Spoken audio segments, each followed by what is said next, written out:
There we go. Just so you know, I'm already live. Hold up. No, it's Okay. starting soon. Oh, there we go. There we go. Okay, I need to get your camera up and running. Yeah, let me actually turn on the camera. Yeah. Wait. And again, I'm gonna do a That's how quick technology works. brief with everyone so that they know what the fuck is going on. Works for me. Because Also, let me send some links out. I can absolutely, on that. it happens, my dude.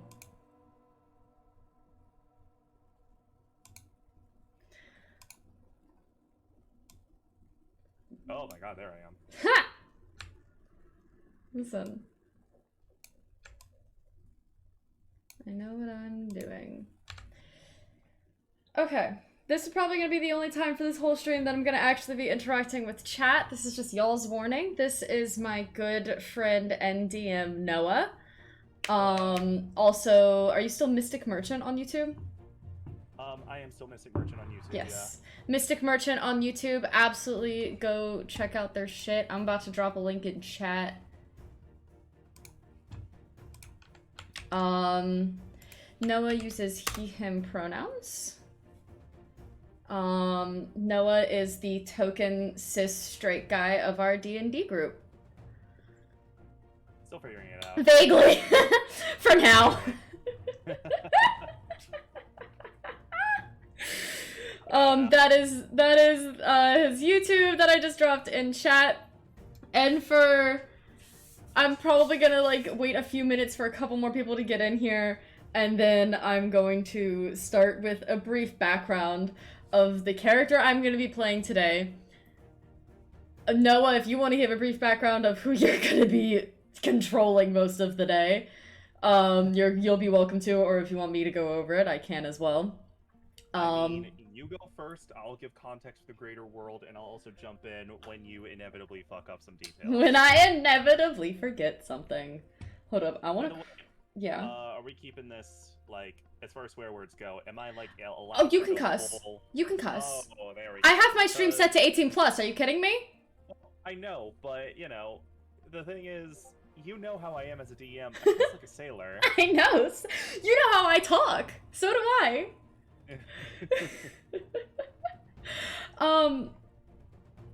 Yeah, I was about to say I need to thank you.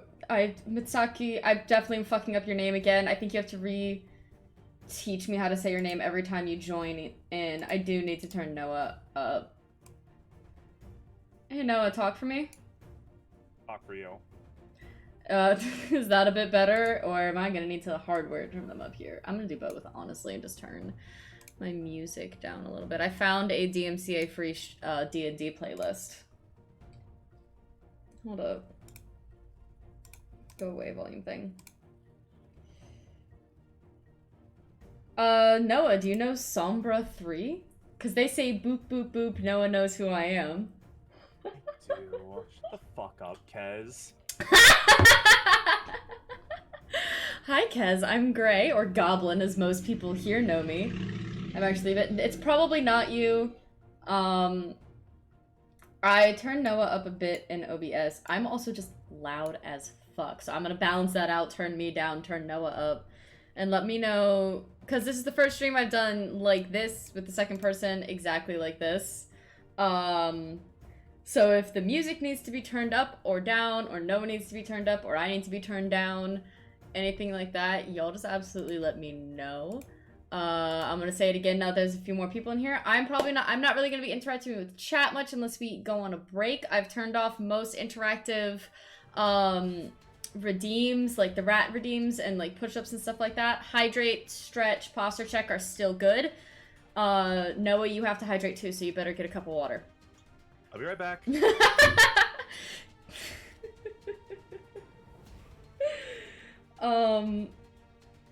But overall, I'm super excited for this.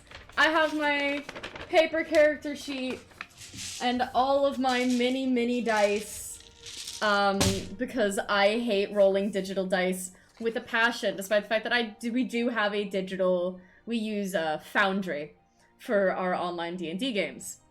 Because Noah is not in the same state as me. Noah wouldn't lie to me. If Noah says he's going to get water, to me of all people, he's going to get water. Because I will murder his ass if he doesn't, and he knows it. And he knows I'm capable of that. So. I know. I'm gonna be showing off the dice that I used too. See? Real water, I told you. See you, Kez. Noah has been on other streams with me. Noah has been on Minecraft streams with me. I believe we played Splitgate together on stream. I don't know if it was on stream. We definitely played a bunch of Splitgate. Yeah, I don't remember if it was on stream or not. Insanity Realms, staying hydrated, welcome in. Okay, so now that we got a good amount of people in here and quite a few of the people that I expected to see in here that were excited about this in my Discord, I'm gonna go over a brief overview of the character that I'm gonna be playing. The character that I'm gonna be playing is a level 20 assassin rogue. I'll go over her stats too so y'all can marvel at this because I find them hilarious. She has a 6 strength, 22 dex, 16 constitution, 12 intelligence, 20 wisdom but does not act like it and chooses to ignore that most of the time, and a 16 charisma. She's a bit of a dumbass. I'm pretty sure she low-key caused a war on accident because she was such a dumbass.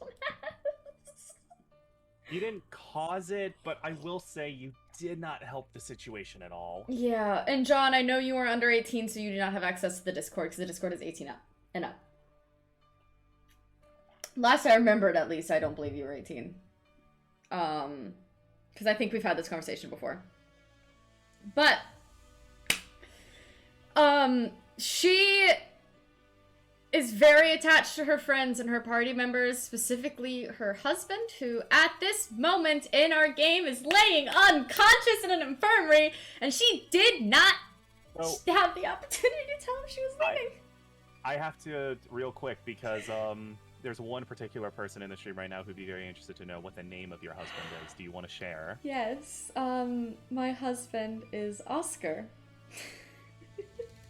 And a little bit of further context. This particular member in the stream, in our campaign, her character is engaged to Oscar. Twins!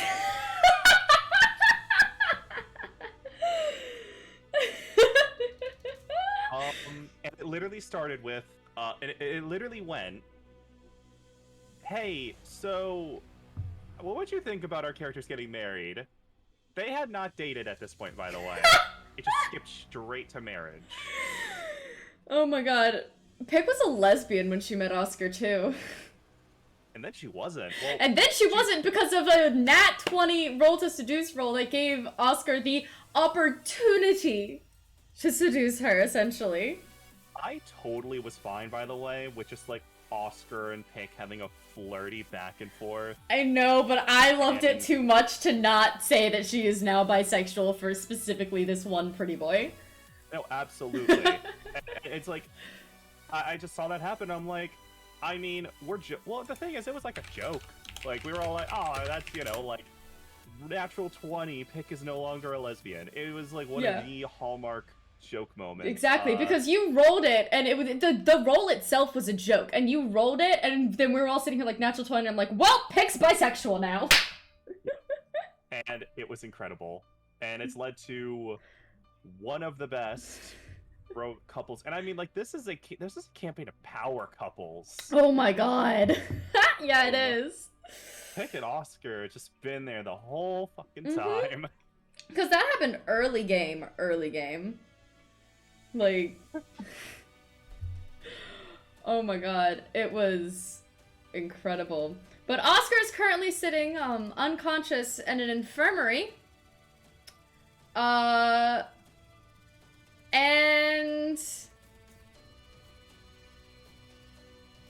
Pick has essentially left a note And this is the second time Pick has left a note while Oscar has been unconscious while she goes off to possibly die. This is the second time this has happened in this campaign. The first time was right before they, like, actually started dating. And was low-key what led to them actually, like, dating and getting married and all of that. So that's happening again.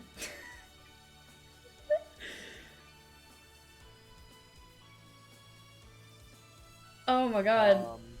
And a little bit of context as to what's going on right Yeah, now. I was about to say, am I missing anything? Only just like the current context and basically like a little bit of world building, make sure people are at the very least like kind of up to speed. Yeah. Do you want me to pull up the map so people are looking at stuff? Sure. Yeah. Since Foundry is up now, I'm not going to be using Foundry for the purposes of Hold up. You know, this little like mini game. Yeah, I figured people can at least see. People should at least see the map. Absolutely. So yeah, Grace chat. I basically have been spending the last Jesus fucking Christ. 4 years? 5 years building this world. And yeah, where we are right now is that little country on the upper left-hand corner called Caerwyn.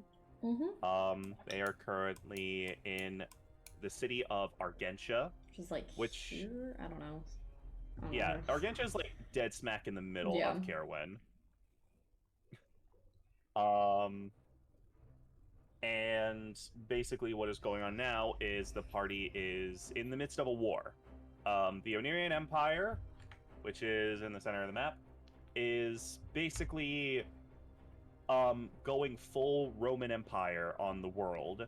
There have been widespread attacks to various countries. Their current ambitions are unknown, at least beyond conquering. They are receiving an unknown and very heavy source of funding because they've been able to send out magical constructs beyond the capabilities that most are able to do. And the party's currently about to figure that out. But Pick had a very unfortunate encounter with one of the members of the Onirian Empire. A high-ranking mage called an Archon, known as Antonin Malevich. This individual and Pick have quite a bit of history. He was a quote-unquote pseudo-mentor to her. He was also really fucking evil, and it's kind of Pick's fault that he was able to be in the position that he's in right now, which is to say, doing great. Antonin sent an assassin to kill Pick and the group. They narrowly escaped, and Pick now realizes she needs help. A little bit of an extra boost, if you will. So she has reached out to the Argentian criminal syndicate called the Camarilla. Technically, and I know that some people pronounce it Camarilla. I call it Camarilla. Her actual mentor reached out for her. Yes. Her actual mentor, who she's also wanted to kill. Also known as Henry, who is the Duke, the leader of Argentia, and has deceived Pick on more than one occasion. I almost punched you over that. You did. I could see it in your eyes. However, he wants to help. Currently, their relationship is kind of weird, so just understand that if it doesn't sound antagonistic, it's because they're kind of figuring out what the hell's going on. Neither of them are convinced the other person doesn't still want to kill them a little bit. Pretty much. Castier reached out to the leader of the Camarilla, a Rakshasa known as Cicero. Mm-hmm. After getting a understanding of Pick, Cicero offered to give her what she wanted. However, it is somewhere up in the north. It is guarded, essentially a trial, and she can only bring one person with her, or no one. She can pick anyone she likes, and Pick chose Cicero, which she was informed was the correct decision. So, Pick is now separated from the group. She is en route to the city of Gyol. Not necessarily a big city, nowhere near as large as Argentia, but it is a large settlement, known for hunting. And that is pretty much the context of this one-shot. I'm going to give a brief introduction to let Gray and the audience know where everyone is. How was that? Perfect. All right. I've never done this before, so... Yeah, this is going to be the first time we've done anything about this campaign online. Yeah. And we've been playing this campaign for, I think, 4 years? 4 years. Well, on and off. Officially on and off. We officially wrapped it up. Not too long. Like this is sometime last year. Yeah, this is technically 3 years after that campaign ended. Yeah. In game. This is a flash forward. We're not going to go into the full story of what happened in that campaign. It's a lot. We'll be here literally all fucking day. Yeah. Just know Argentia is where the group is right now, and it is kind of the city where everything happens. Cicero is Pick's ally, ? Castier/Henry are the same person, and former mentor. Mm-hmm. And probably the result of me being the angriest I have ever been in years, directed at this motherfucker. But again, I digress. Also, just a note for chat from this point on, unless we're on a break, we will not really be interacting with chat just for the sake of the story.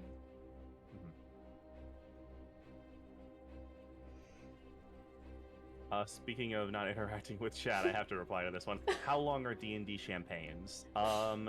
It depends on the length of the flute that you get. However, I recommend around this tall. Don't make fun of the poor kid. That was a really bad joke.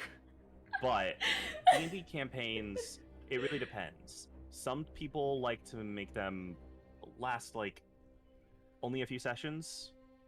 So it really depends on how frequently you meet with your group, but it could last anywhere between 5 or 6 sessions. And it could last up to years, and you're meeting weekly, and the sessions, you just completely lose track of them. It all depends on your ability to write and your ability to have time every week. And also your management. I'm not saying better writers I'm not saying that better writers do longer campaigns, but I will say, like, be aware of how much you can do. Because if you're thinking about an overarching story, take it from me. It's difficult. It is very difficult. Know what your group wants, and then you can form your campaign length from there. That's the only thing I wanted to interact with chat. Yeah. I'm pulling out dice. You can go ahead, do your intro. Am I gonna need my damage dice? Potentially. Okay, I'll pull them out. Okay. Pick.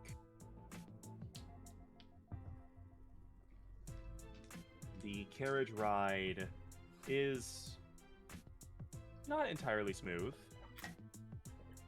Cicero has said it's going to be a few hours until you all reach Gyol.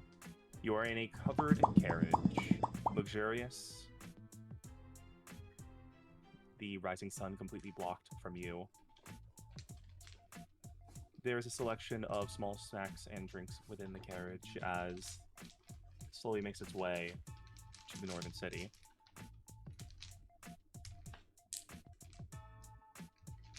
Currently, you two have been sitting for 2 hours, and I need you to make me a history check. Oh god. History's not my strong suit, Noah. Oh! 9? 9. So you're not entirely sure where Gyol is, but one thing you do know is north of Argentia is mountains. It would take about a day just to get around them.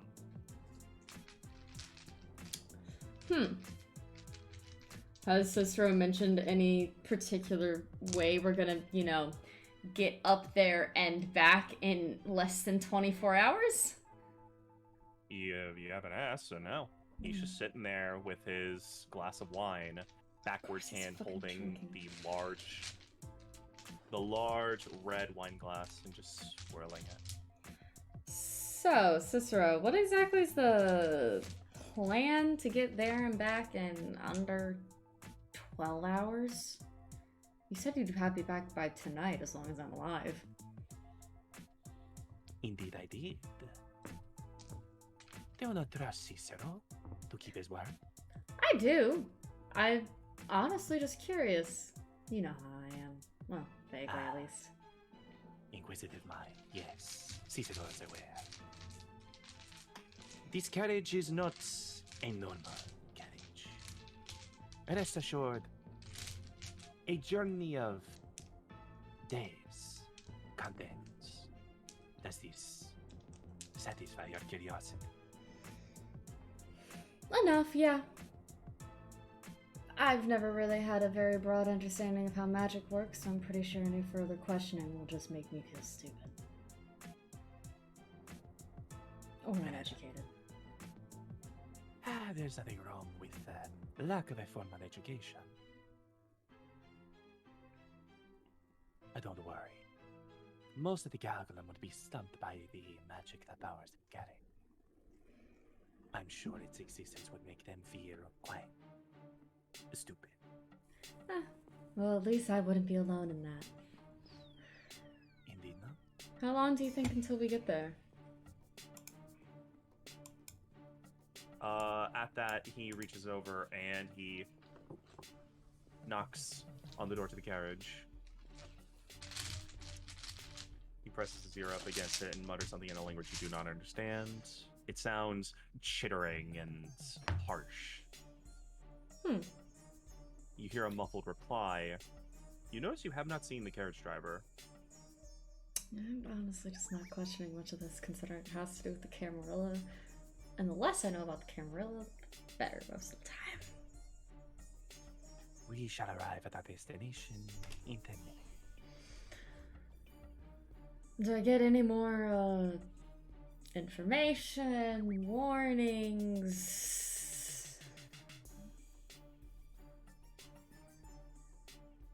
Anything? Well, Cicero shall do thee.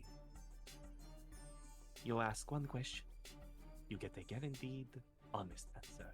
Oh, sheesh. Every question after that, I will answer, but no guarantees if honest. Huh.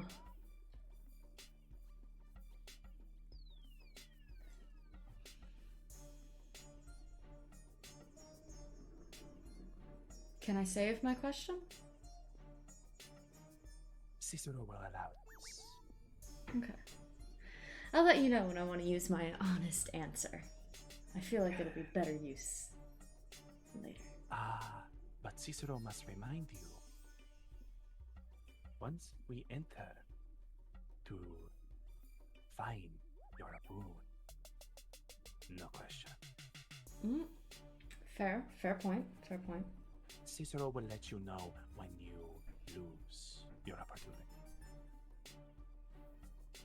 Okay. Is this fair? Yeah, that sounds fair. Then it is a deal.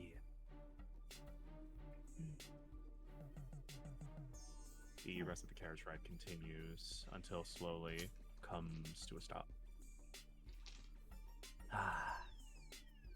Yes, I can already taste the colder air. Do you smell the pine trees? I'm guessing it smells like pine trees. It actually does. Faintly.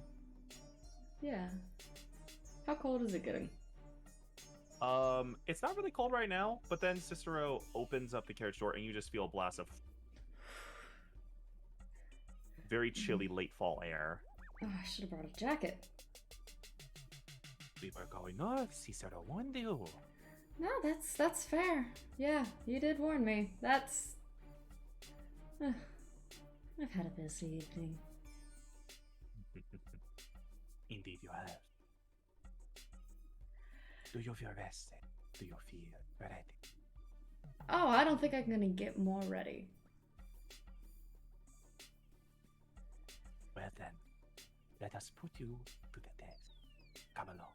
He hops out of the carriage and he gestures to a small, run-down building surrounded by trees. I'm guessing this is probably my last opportunity to ask that question, or close to.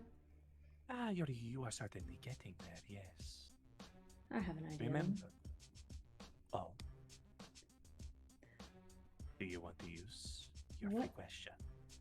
What specific kind of skills are these tests made to test? A good question. Cicero approves. These are the skills all Black Hand must perfect. There are many branches to the Black Hand. Espionage, deception. But all Black Hand are assassins. And an assassin must not be seen. Everything around that is fluff. Some assassins, when seen, can fight their way out. Some assassins, when seen, can lie, persuade. Others use the magic of the weave to them away from trouble. I know your specialty.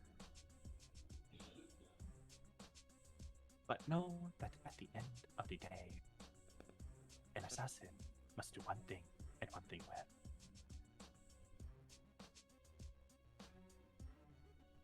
Do you understand? Yes, I get it. Your one question has been used up, and from now on, Cicero is free to lie. Can I, as he answered that question, get a judge on his body language when he is telling the truth?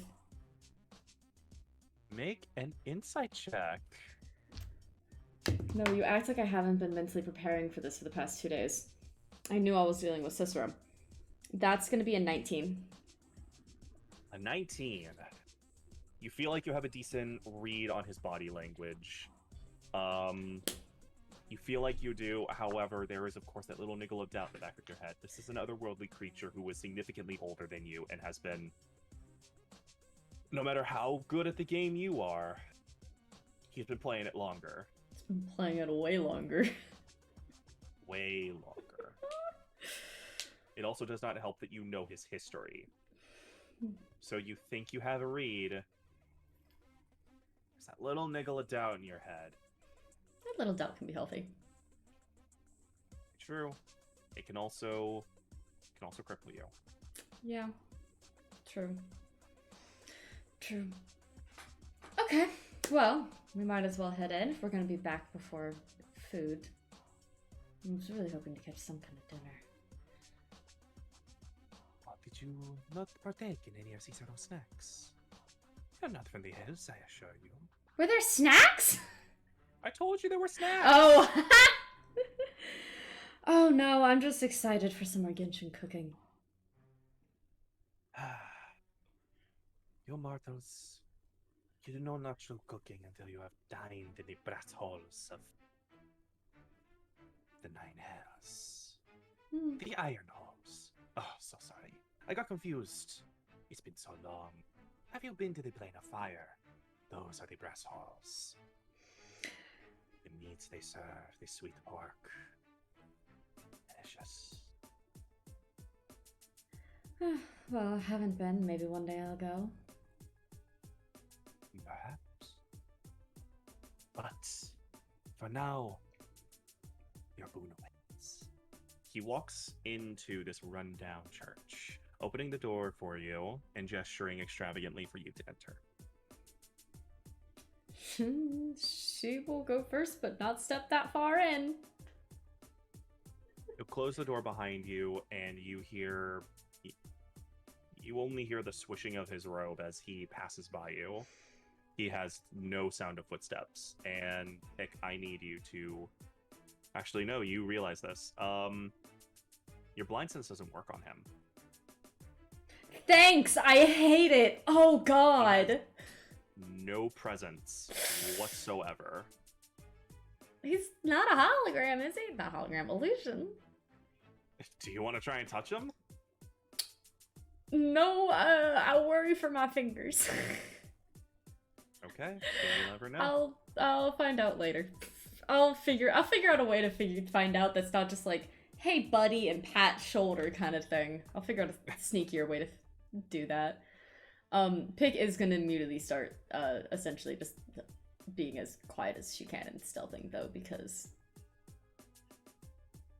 nervous. Okay. So, Pick. He takes the lead and he leads you to the back of the church where you see a shrine. And on the shrine you see a beautifully made metal sculpture that's been slowly rusted over the long course of neglect and time. It is a flock of ravens swirling in a double helix and topped by the relief of a hooded woman with her arms outstretched. Oh, it is a shrine to the Morrigan. Indeed. And he slowly bows, hands raised. The Morrigan is matron of us, thieves, assassins. She may not approve, but our secrets, she still keeps. It's been a while since I've talked with her. He is more generous with her words than most of the gods. Indeed. We're lucky. That we are. Do you wish to give her a prayer before your trial? Yeah. Pick will... She's not gonna kneel down or anything, she's just gonna kind of like tilt her head a little bit, and she's also not gonna pray out loud, but in her head, she's gonna be like, Morrigan, I pray for luck, and I pray for skill to be able to get back home to the ones that need me and love me, and who I love and need as well. Make a religion check. I love making religion checks as a fucking rogue. Yeah, they're great. Your specialty. 15. 15. You don't know how, but you hear the soft rustle of wings. It's weird making a religion check as a rogue when I also play cleric. Yeah, I love the dichotomy between your characters. So Cicero walks behind the shrine. Do you want to try and see what he's doing, or are you gonna wait? Oh, she wants to see what he's doing.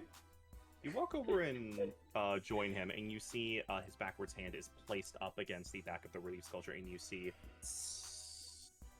deep red burning grooves starting to etch their way into the metal. And he looks at you with a little grin. Now see, if you had come with another, you would have had to figure out exactly how to enter. Cicero has the only true key. There are other ways, of course. This, though, is easiest. I knew I made a good choice.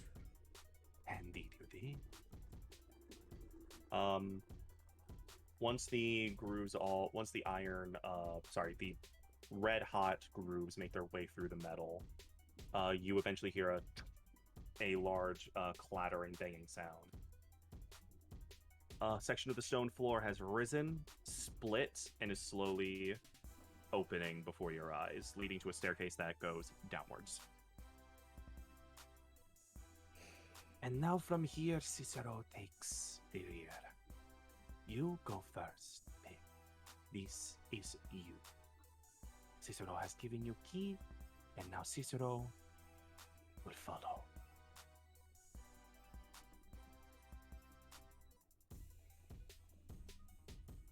She'll start walking down, but she's making sure he is behind her.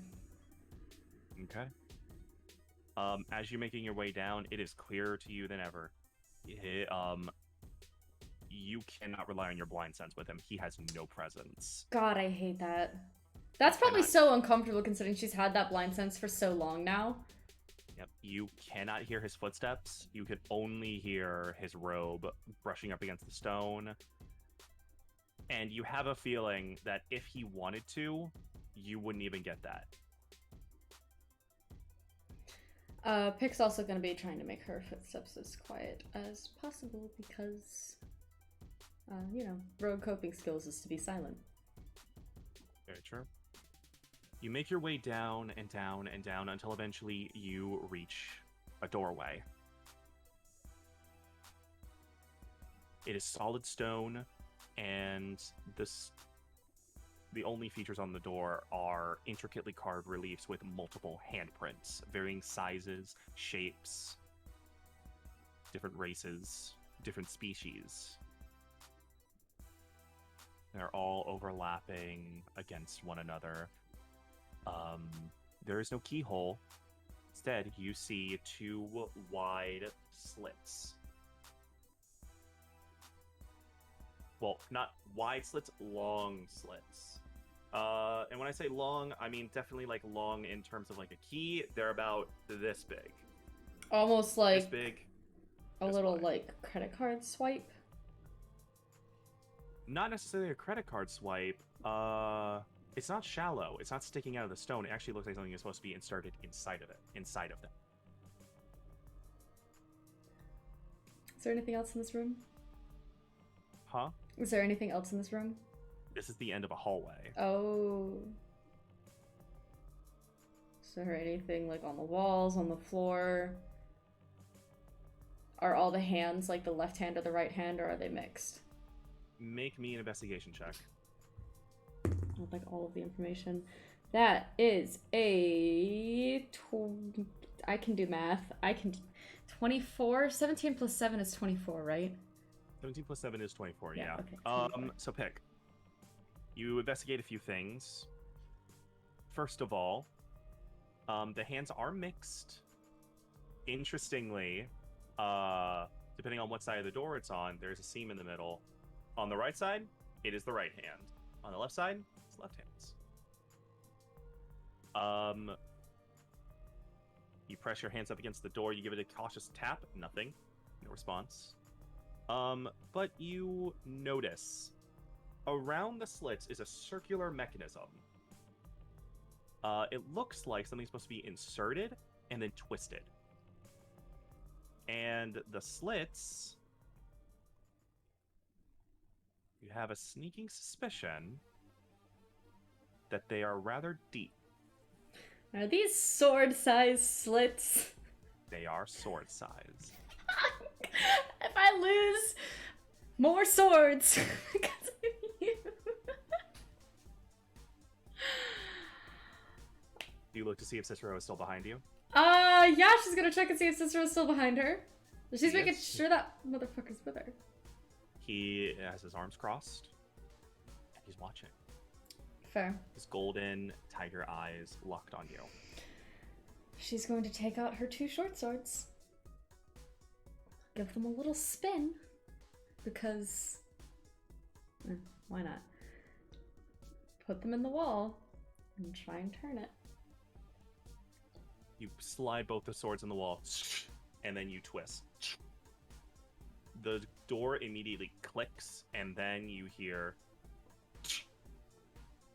a loud... It almost, for a moment, it sounds like a snapping sound. They just broke my swords, didn't they? Do you want to try and pull your swords out? Yes, I do. They're stuck. I don't get these till I come back, do I? And the door slowly opens. Do you ask this question to Cicero? Oh, yeah. She's gonna say it. She's just like, I'm not gonna get these back until I'm done with this, am I? Cicero smiles.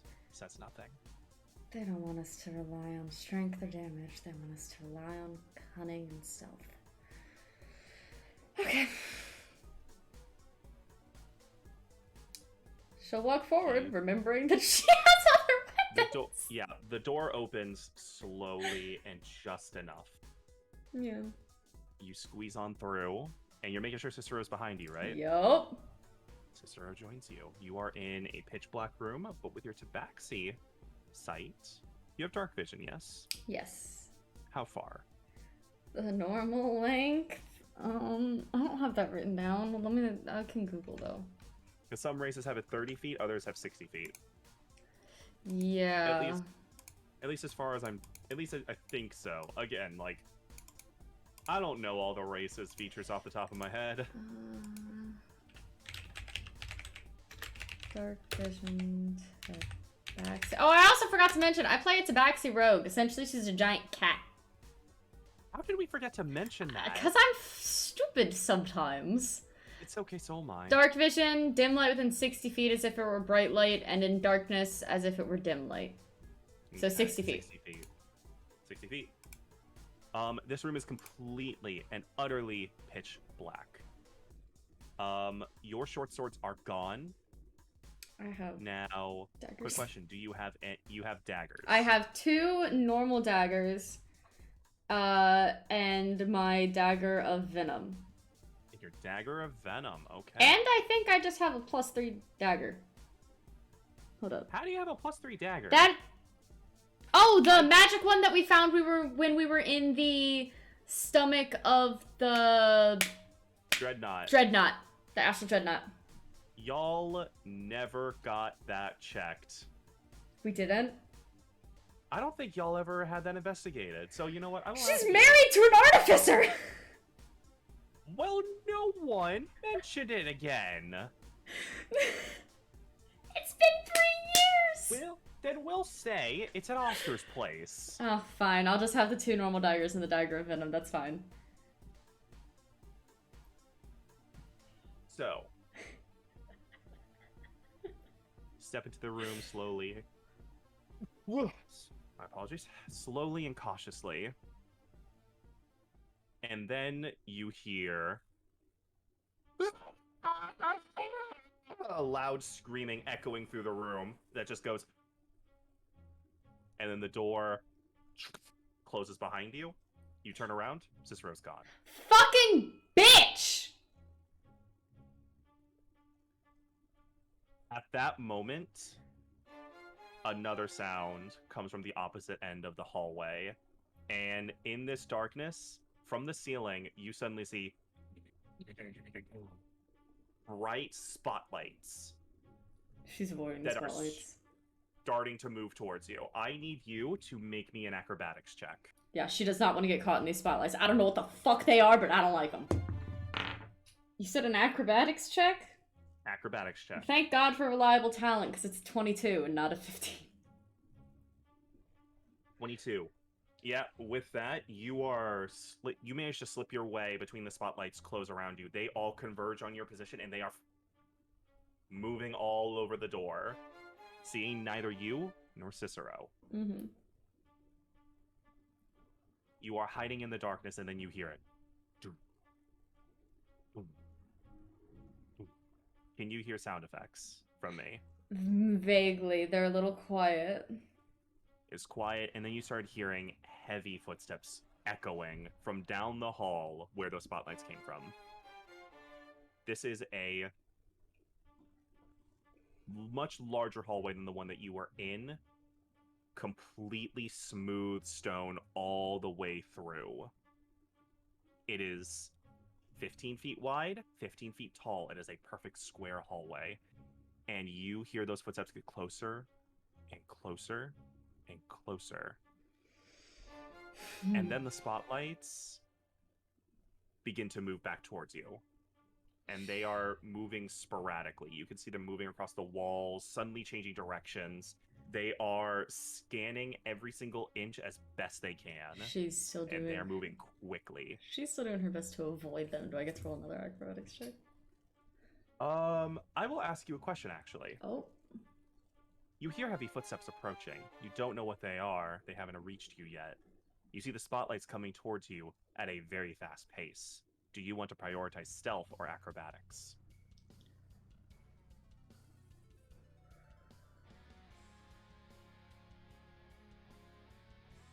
How far away did the footsteps sound? They sound, it's hard to tell. It's echoing heavily. They're making noise. They are making noise. Do you want to prioritize acrobatics or stealth? Jeez. For this... Will I be able to... Can I set a contingency where if I...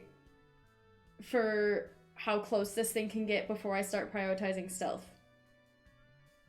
Nope, because these spotlights are moving, and and essentially what is happening is you're not sure where these spotlights are moving. You either have to keep a complete eye on them and essentially move immediately in order to dodge them, which means you might make footsteps or you might trip, you might have to jump, which makes clattering noises.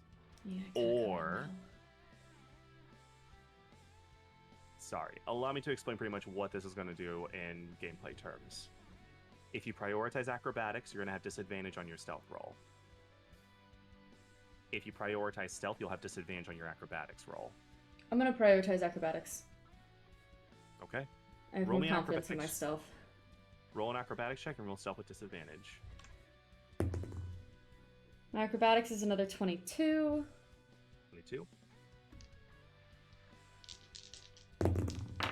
Stealth disadvantage is a 28. Powers of a level 20 rogue. Powers of level 20 rogue with a 22 dex. Sometimes I regret giving y'all that memoir.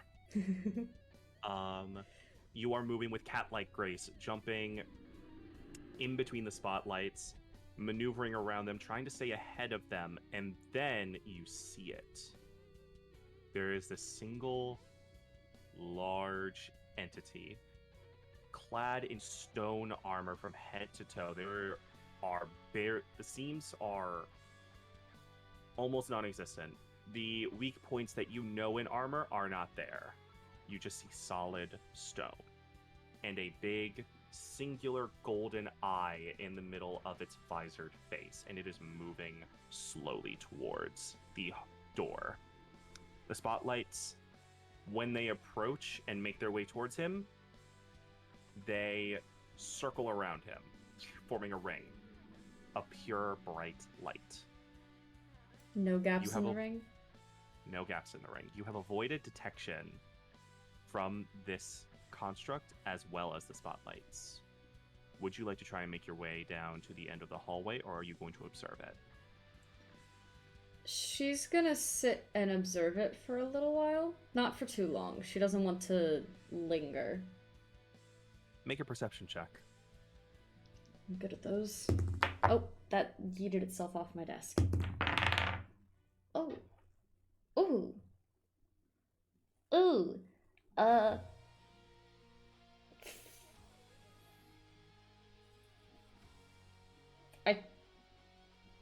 36.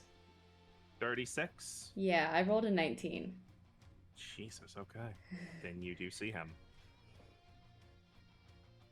As you are observing this construct, the spotlights are slowly moving. There are narrower parts of the spotlights up at the ceiling where you could potentially squeeze through, but they are constantly moving in a slow circle. Essentially, this entity does not seem to be moving, at least for the time being. But you notice two things. One, you notice that there's something on its back. Around the waist, a large stone key. You also notice Cicero. He is leaning almost casually on the wall, just 10 feet further down from where you are, on the opposite side of the hallway. And he is watching you. Upon making eye contact, he cocks his head, smiles, and gives a wave. She's gonna kind of very slightly just nod in the, I do actually see you, I'm not just luckily looking in your direction. Is the key on its back like one of those wind-up toy keys? No, sorry, I misled you with my description. It is a key dangling from its waist, attached by a stone ring. Ah, I need the key. Your powers of deduction without an investigation check do point to that possibility. And the only way in without the alarm that these spotlights are probably going to trigger going off is going to be up top. As long as they surround him. You said everything was perfectly smooth, right? The stone is perfectly smooth. You run your hand along it. There's nowhere for you to climb. There's no pebbles. Ooh, there's an accept. You're a tabaxi, so you have a natural climbing speed of 20 feet. Of 20 feet. And you the will need ceiling's to 15 make. feet tall. You will need to make. If you want to do this, we'll need to make an athletics check. I had a secondary idea. Don't worry. Because, you know, the one thing all thieves are known for carrying is ball bearings. The construct slowly turns around and starts walking. The ring of the spotlights is following it. She's gonna take a handful of 5 or 10 ball bearings and just chuck them into the opposite corner that she's at and see what happens. Yeah. Are you chucking them in the direction of Cicero or back towards where you came from? Back towards, like, where the door is, back, like, essentially the door and then the opposite corner, the wall that the door is on the opposite corner from where she is. Gotcha. You take your ball bearings, a handful, you chuck them. As soon as they clatter, 3 spotlights zoom faster than you really thought that they could move right on over, and they start. Is there a gap in the circle? There is a gap. To make it in there, it's gonna be a high DC check. The gap is narrow, and the spotlights that remain are circling faster to compensate. You can make it, but it is but it's not gonna be easy. This is to put it in a word, nearly impossible. But you are a rogue who has done the nearly impossible. I'm pretty sure I've done the impossible. It's up to you. The spotlights are still moving. Does this mean that there's a lot more? No, I don't. Fuck athletics checks. I'm literally incapable of those. She's gonna make a dash. She's gonna go for it. She's gonna go for it. Gonna go for it? Yeah, I'm gonna go for it. I need to move my keyboard because I need a better way to roll my dice, and I'm like, I don't know what dice I should roll. I would like you to keep in mind all your rogue abilities. Make an acrobatics check. All my rogue abilities. Yes. Yes. Haha. Huh, I don't know if I want to use that this early, but like, oh, that's off the table.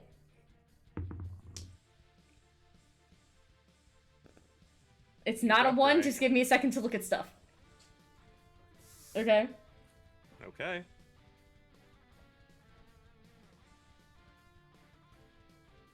Because I can only use Stroke of Luck once. And this is very early. It is. But I also mentally I'm pretty sure a 22 is not gonna fucking make it. You don't know. Do you commit to it? Fuck it, I'm gonna forget about Stroke of Luck later anyway. So... Stroke of Luck? Yeah, she's gonna use Stroke of Luck, make it, Hold up, wait, does it make the check roll a 20? And do I add my mod? Wait, this is actually important for me to check. I believe it treats it as though you rolled a 20 and then you add your modifier. That's... Otherwise, yeah. What would the point be? That's fair. That's fair. I'm pretty sure that's what it is. Yeah, you shoot a d20, roll as a 20. Yeah, I'm gonna Stroke of Luck this purely because I'm pretty sure I'll forget about the skill later. Somehow. What is your acrobatics modifier? Oh, it's plus 12, so that's gonna be a 32. 32. Give me just a moment. Because I really did not trust that 22, because I did roll a 4.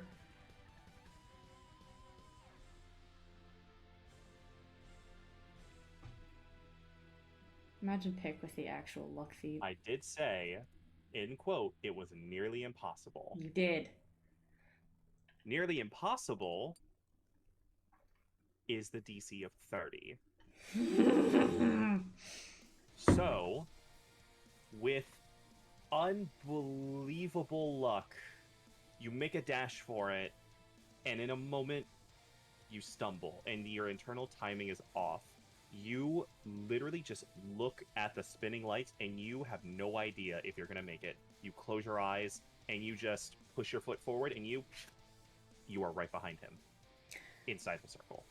The key is attached by string to a stone thing, or stone to, like, stone?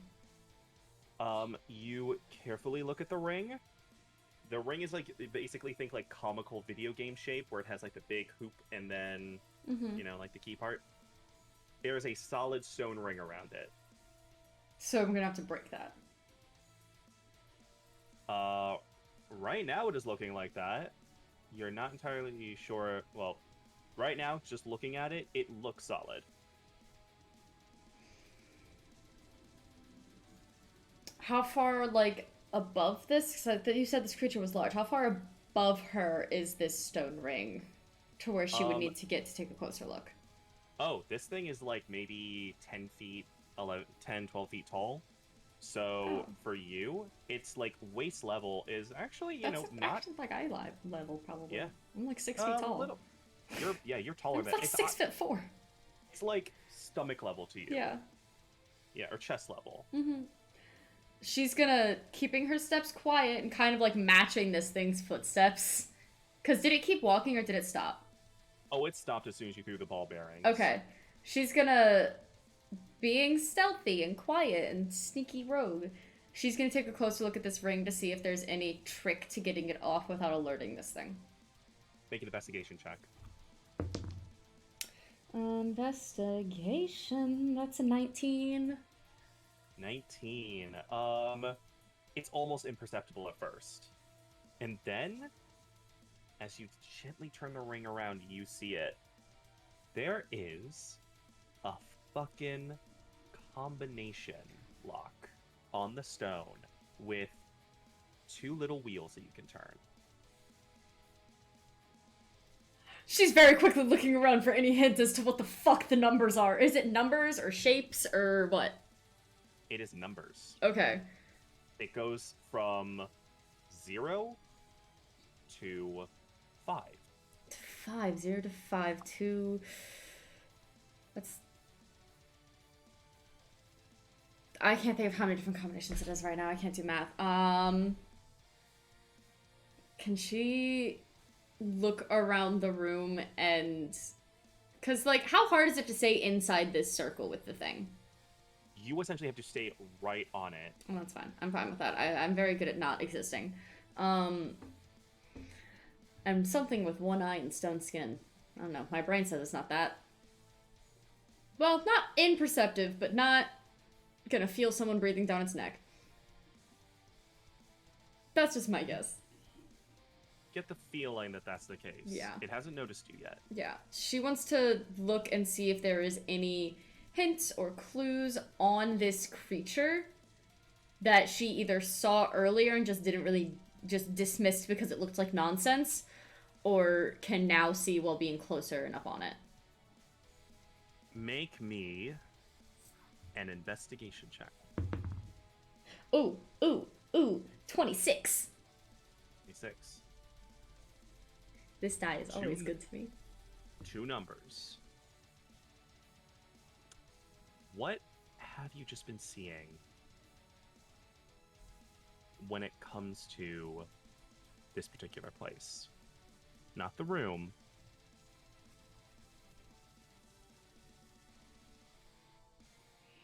You think back to the door.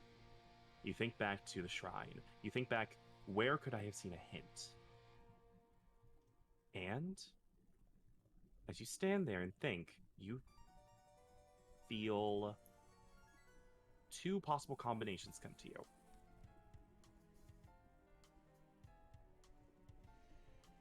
5 and 5. Yeah, I don't see that one. Or together, 10.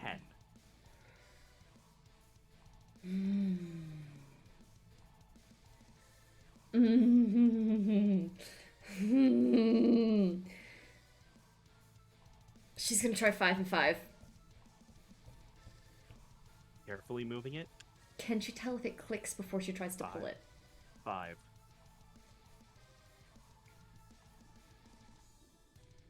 Make an investigation check. 17. When you're turning it, you don't feel anything. You will not know, and you are certain that you will not know until you pull. Fuck. Does she see the door? Like the exit door? Did she see it? Not yet. Oh, okay, cool. She's fast. Can I do an action and then ready an action just in case something goes horribly wrong? No, but since you will technically be doing a surprise round if this goes wrong, you can open it or give it a tug, and you can decide then and there if you want to run before it gets a chance to act. Does that work for you? Yeah, I mean, I'm not gonna run. I want to set up the next combination. Okay, gotcha. That will be... We're going to have to say that if you want to do the second combination, you are going from one number to another. That's going to be essentially your... That's going to be your turn to try the second combination and get the key. After that, you know for a fact that you will not have the chance to run before this thing acts. Do you understand? Yes. I am mentally double checking my decision on which one I want to do. Hold on. I'm going to... Let me shoot out. Man, I'm a DM and I don't have any paper or pens around me. Just type it in chat and don't hit send or something. Fair enough. And then hit send once I say it's... Or... Because, I mean, if it's not one, it's the other. That's true. Okay. Have you decided on your number? I'm gonna do 5 and 5.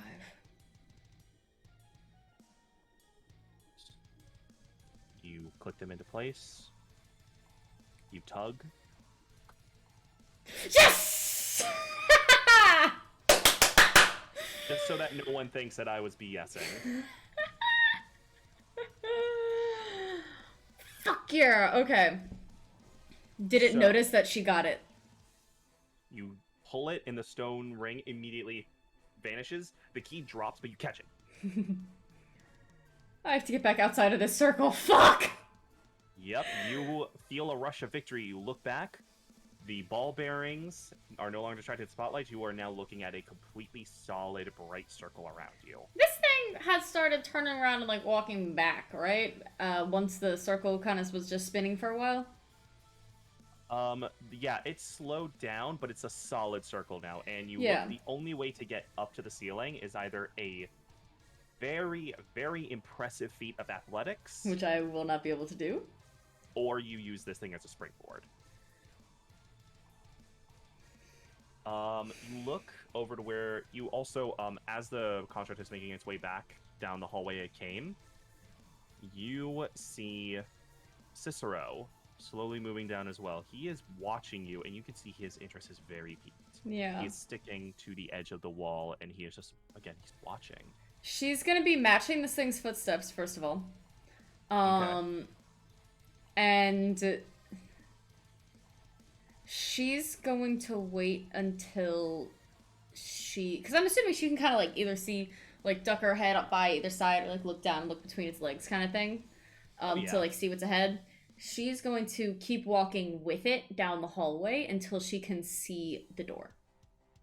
Then she's going to try another action, probably, depending on what the door looks like and what's going on down there. Considering your natural stealth check, I'm not really going to ask for anything. You are sticking to the shadows, quiet as can be, and you are making your way down this completely smooth, featureless hallway until you see a door. And in the middle, you see a keyhole. Mm-hmm. What is this creature's behavior as we start to approach where the door becomes visible? What is this creature's behavior, you ask? Yeah, does it keep walking? The spotlights stay the same? Keeps walking, spotlights stay the same until it reaches about 10 feet away from the door where it turns back around. The spotlights stay in a ring around it. However, you look down the hallway. The end of the hall where the door was lights up. But this thing's facing More back light. down the front of the hallway and Pick is behind it. So Pick is towards the side of the exit door. You are towards the side of the exit door. Which means if Pick could climb this thing's back and springboard backwards, trying to go through the spotlights at the top to try and get to that door. And just pray to God it really is stone. You could hope. Or I can try You for can another try. ridiculous fucking check, which would probably require me to roll either a 19 or a 20 to be able to accomplish. Pick. Yes. Make a Shivers insight check. Oh, fuck me. That is the 23. As this plan formulates in your head,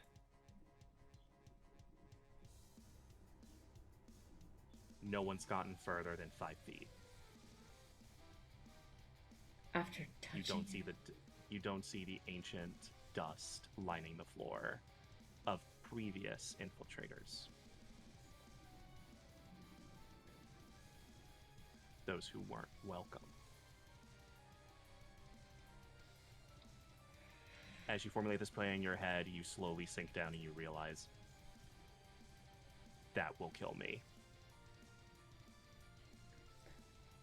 touching it or the spotlights?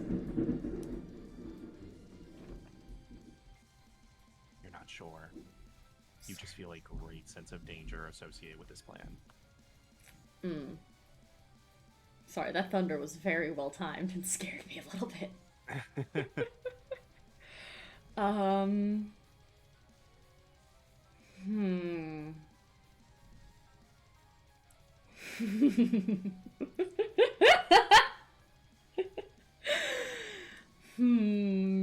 Shit. I don't want to use up all of my abilities in this first fucking room. Because I don't know how long this thing is.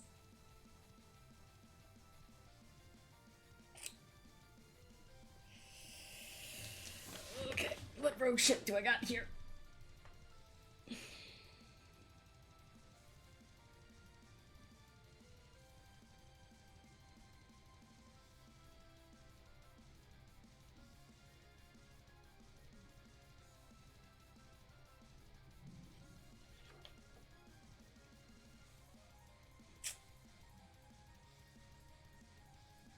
I need to erase Boon of Constantine. I used that shit. Yep.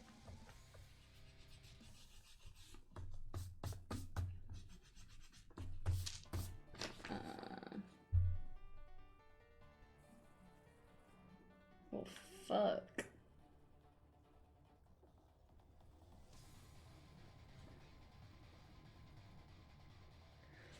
Oh my god.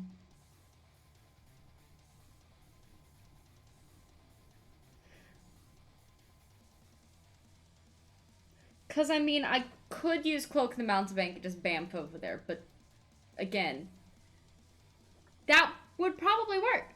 I don't want to waste my one teleport right here, but I also don't particularly want to die. Because I know this whole place is dungeon crawly, which means it's going to be literally made to drain my resources. Could be. This could also be the only room. I doubt that. It's the fucking Black Hand and Cicero.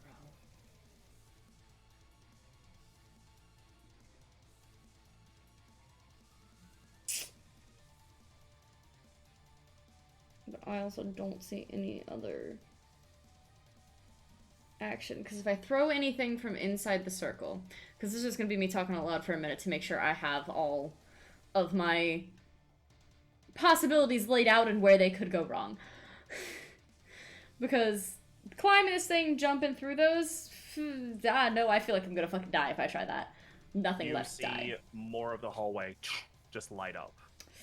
Throwing anything or shooting anything outside of this, and they're gonna know it came from in here. The spotlights are gonna see it. Teleporting out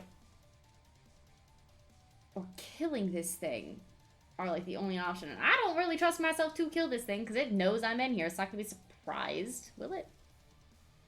Nick, as you say this, you remember what not Constantine, what Cassier said to you. That's all I'll say.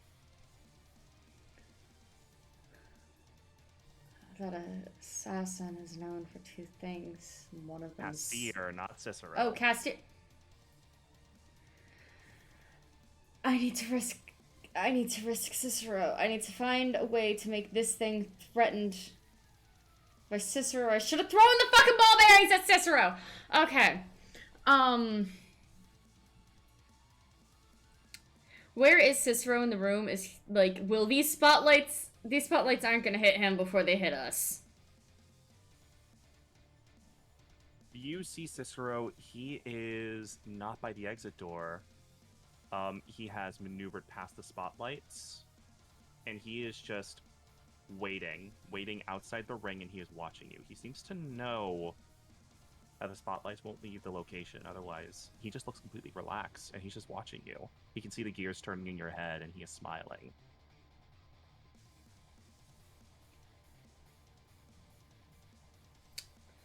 Okay, I know... This is not the list that has my items on it. I know I have a mirror. I know I have ball bearings. Those are really... I have a bow. Ray? Oh, I know. You're gonna set a timer? I'm setting a timer. Because the hallway is lighting up more and more, and you have a feeling that it's not gonna stop. Yeah. I'm going to give you 3 minutes, starting now.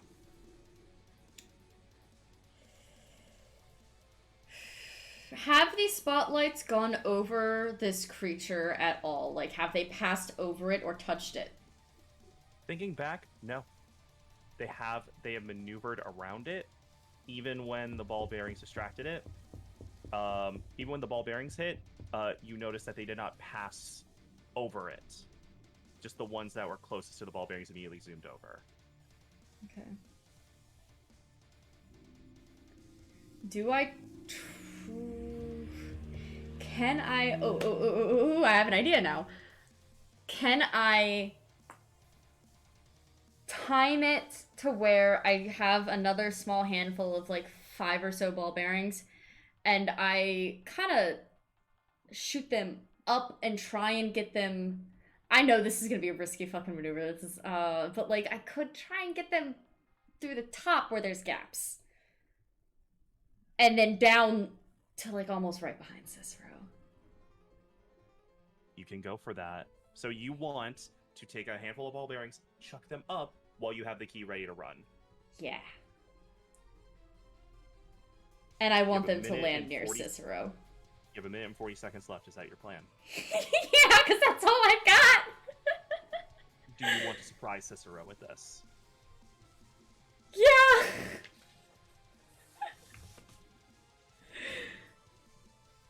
Like, I don't think she would think about warning Cicero that she's about to do this, honestly. I think she'd be like, like, not... Maybe 10 feet behind him.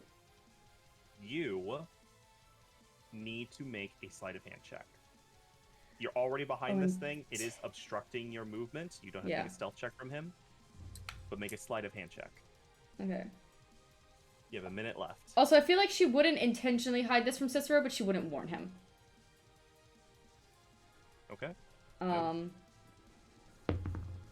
Sleight of hand, that is a... my god, like...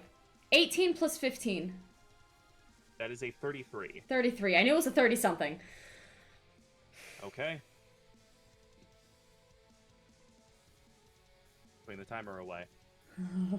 Timers make me nervous, guys. Make an attack. Make an attack roll. Attack Make roll! dexterity. You are aiming. Yeah, that's fair. No, that's fair. That's fair. That's fair. You are trying to get between the lights. Yeah. Make a essentially treat like a throwing dagger. So I get my proficiency. No proficiency. But I have proficiency in Actually, throwing daggers. because you're not proficient in throwing ball bearings. Are we It's- sure? You have a +6 to your dex. I don't want to fucking hear it. Oh yeah, but +6 ain't a lot when you're about to die. No, not this I mean, one. whose This one. fault is that? Whose fault is that? Yours. Natural 20!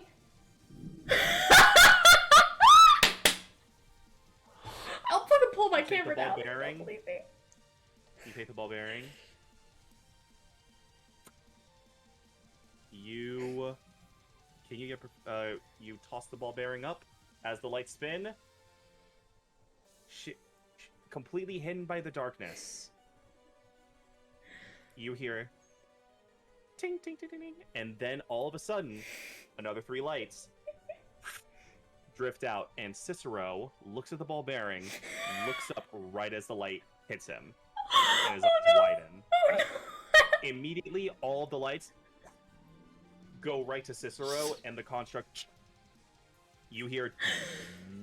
Are you running for the door? Yes! She's running for the door! You run for the door. Are you unlocking it? She's gonna unlock the door, but she's not gonna close it. She's gonna, like, kind of wait for Cicero. She doesn't want to abandon him. Here's the thing. You stick the key in, you twist it, and then you realize the door is slowly opening. You would not have been able to get through the door immediately. Oh, she's gonna turn around and how is Cicero doing? What's happening? Cicero looks at the construct, arms still crossed, looks at you, and then you just see him kind of... And then the construct just suddenly completely collapses, falls apart into stone scraps.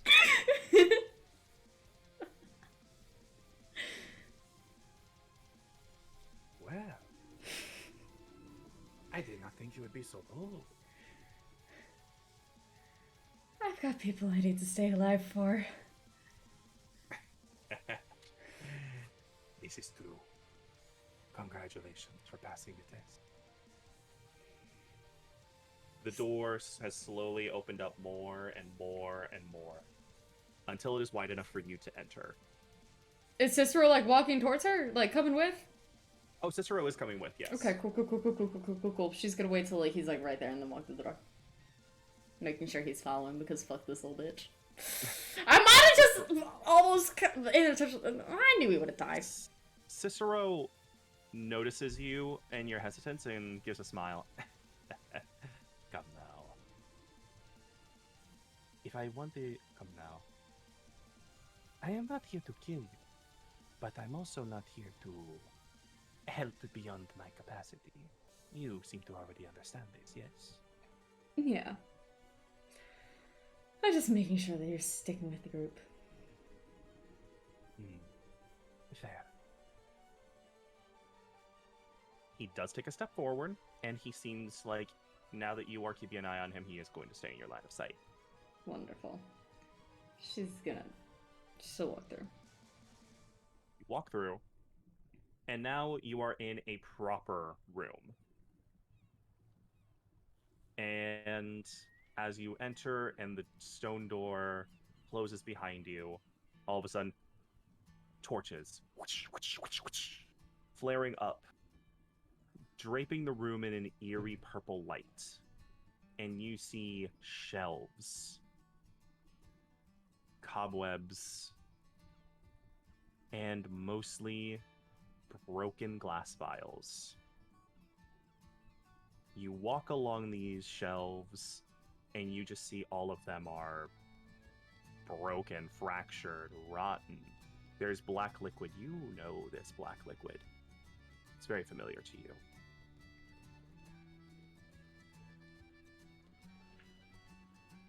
Make me a perception check. Ooh. It's like a, it's a, I can't do math, but it's something, it's a 30 something. It's 17 plus 18.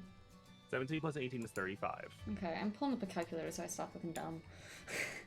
Pick. Every single tincture in here is broken.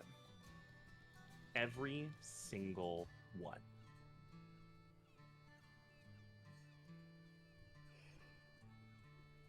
When was the last time you came here, Cicero?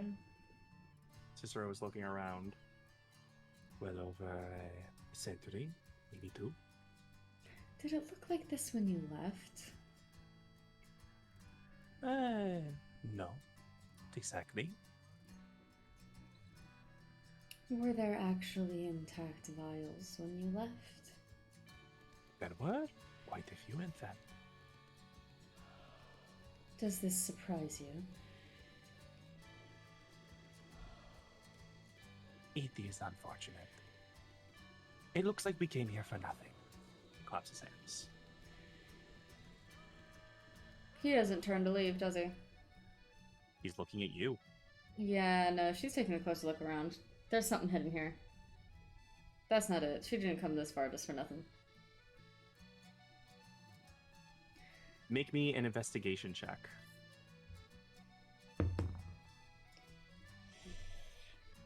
Dirty 20. Dirty 20. Pick.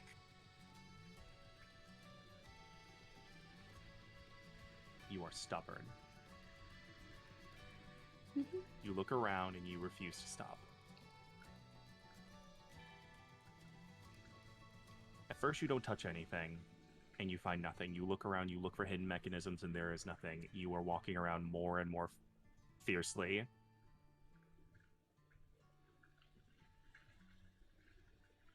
And your refusal to just walk out, your refusal to cut your losses, prompts you to finally just look at those broken tinctures, take out one of your daggers, and you just immediately swipe them all off the shelves, one by one, clearing them of filth and the shattered glass, shelf after shelf after shelf, and Cicero just watches you. Until finally, you see a small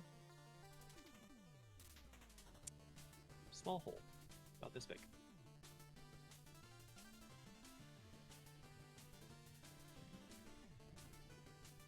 It is in the center of a very faint engraving of a hand. Oh, this is gonna hurt like a bitch. She's gonna put her hand on it. Put your hand on it, indeed, and immediately, just as you probably suspected, a thick iron spike immediately juts itself out from the back of your hand. You collapse to the ground because this thing was not small. It did not make its way between the bones. It shattered one of the bones. Ow. Kinda saw that coming. You take... so sorry, everybody. There we go. Happy I got my calculator out. Pick has 161 health. Well, don't worry. This didn't hurt that bad. You've taken way worse damage. You only Oh. take 8 points of piercing damage. 8! But make a Constitution saving throw. Con save. Not my best. Actually, one of my top 3 worst saves. 12?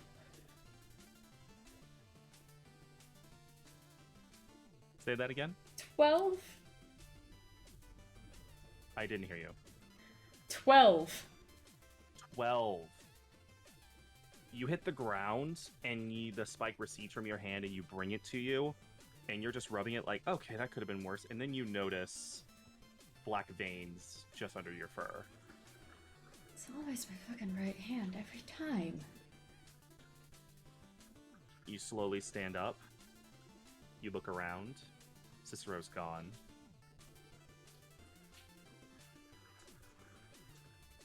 And the room is unnaturally dark. There are no torches.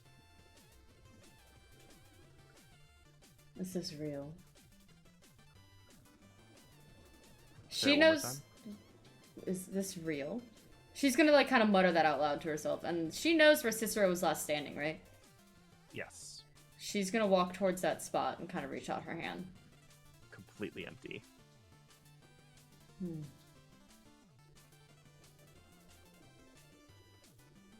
She's gonna You look where. hear Oh, go. a faint whisper.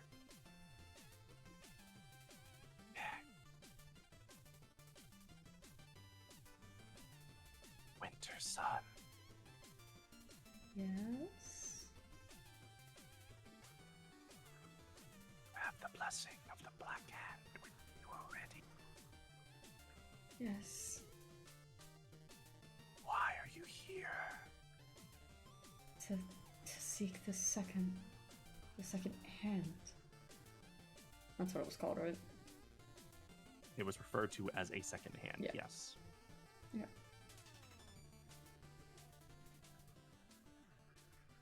Is the path of anguish not enough for you? It is not enough for the war we are fighting, and for the people we are against. Is it? Or are you simply not enough? They have greater tools than we have access to, so we need to make use of what we do have and what we can improve.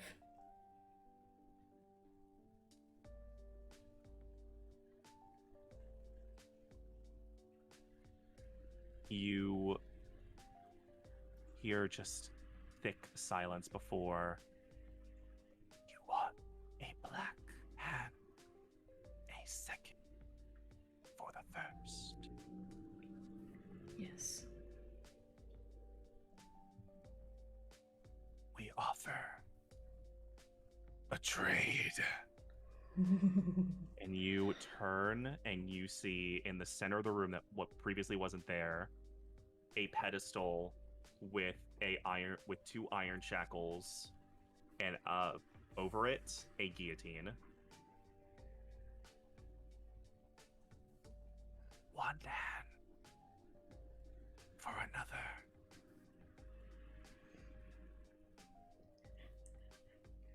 Castier has both his hands, right? What was that? Cass- You're cutting out. I don't know why I'm cutting out. Castier has both his hands, right? He does.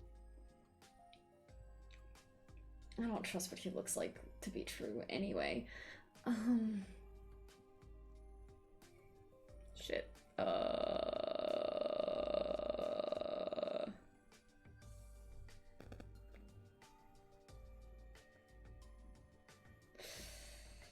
Fuck, yeah, I mean,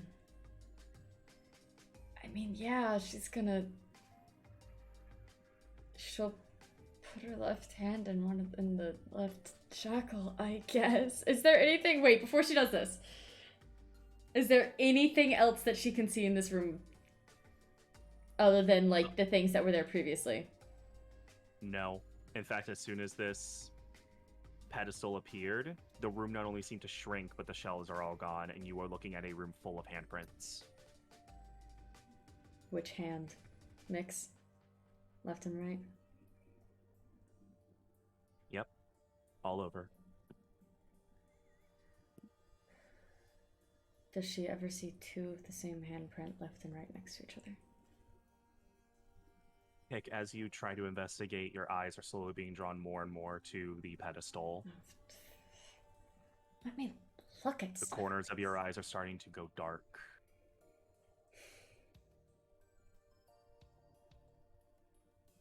But then you look up again and you see a door. You may leave, but you leave with nothing.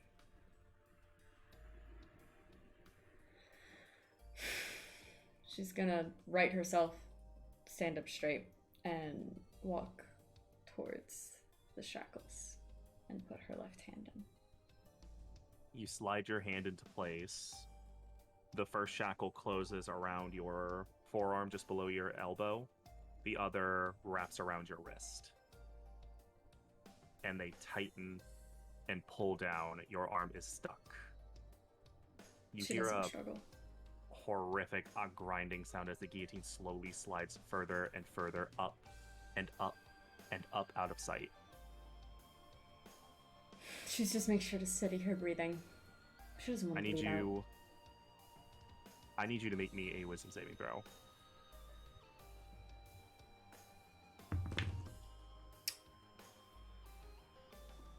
$25.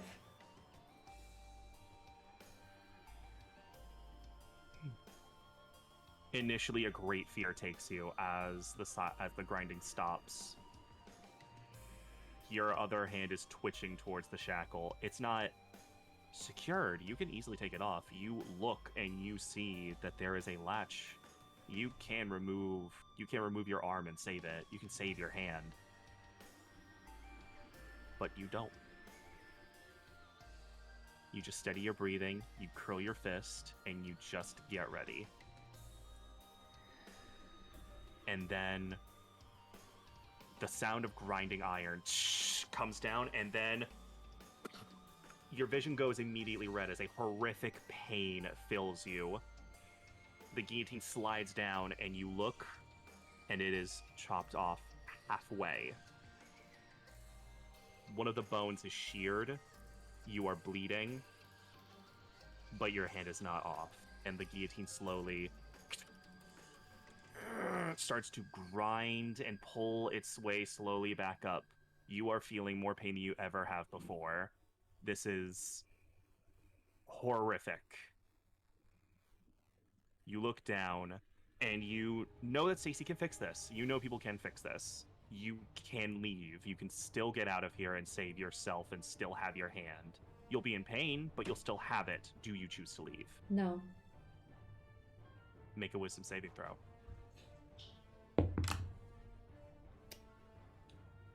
Dirty 20.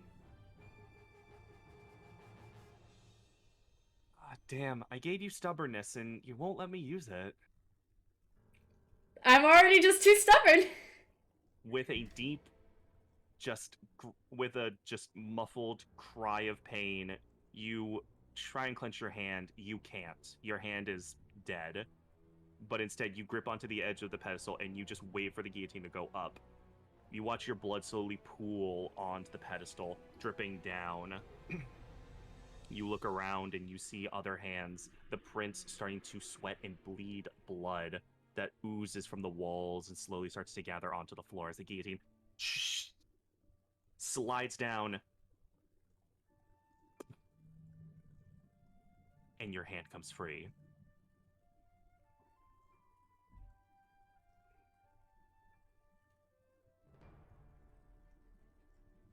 The pain is still awful.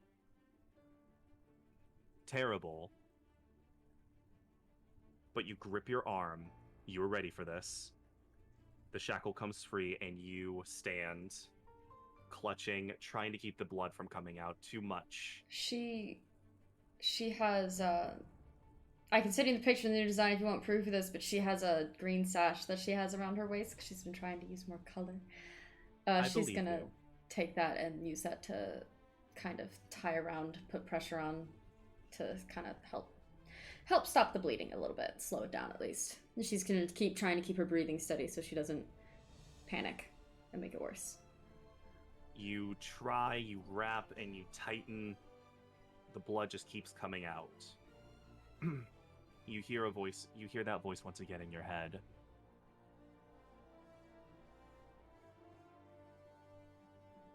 Your dedication has been noted.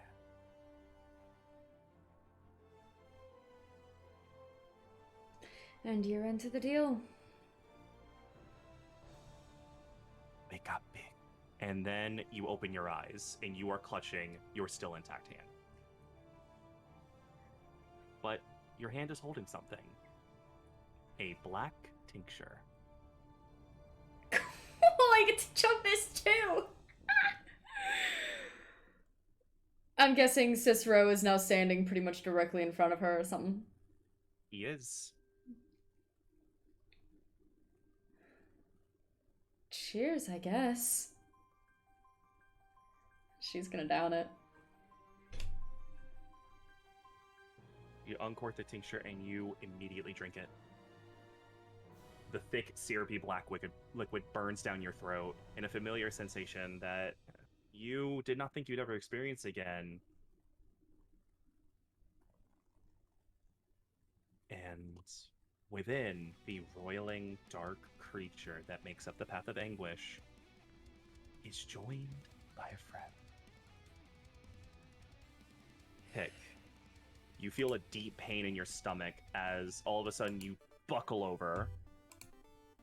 This pain stabs and pierces and cuts its way up your body, along the inside of your chest, and inside, under the skin of your arms, digging into your bones, forcefully just climbing its way up your neck, inside of your skull, into your brain. You feel a unimaginable stinging deep inside you, and then you arch your back, and all of a sudden the stinging begins to leave from the back first, making its way forward and forward and forward until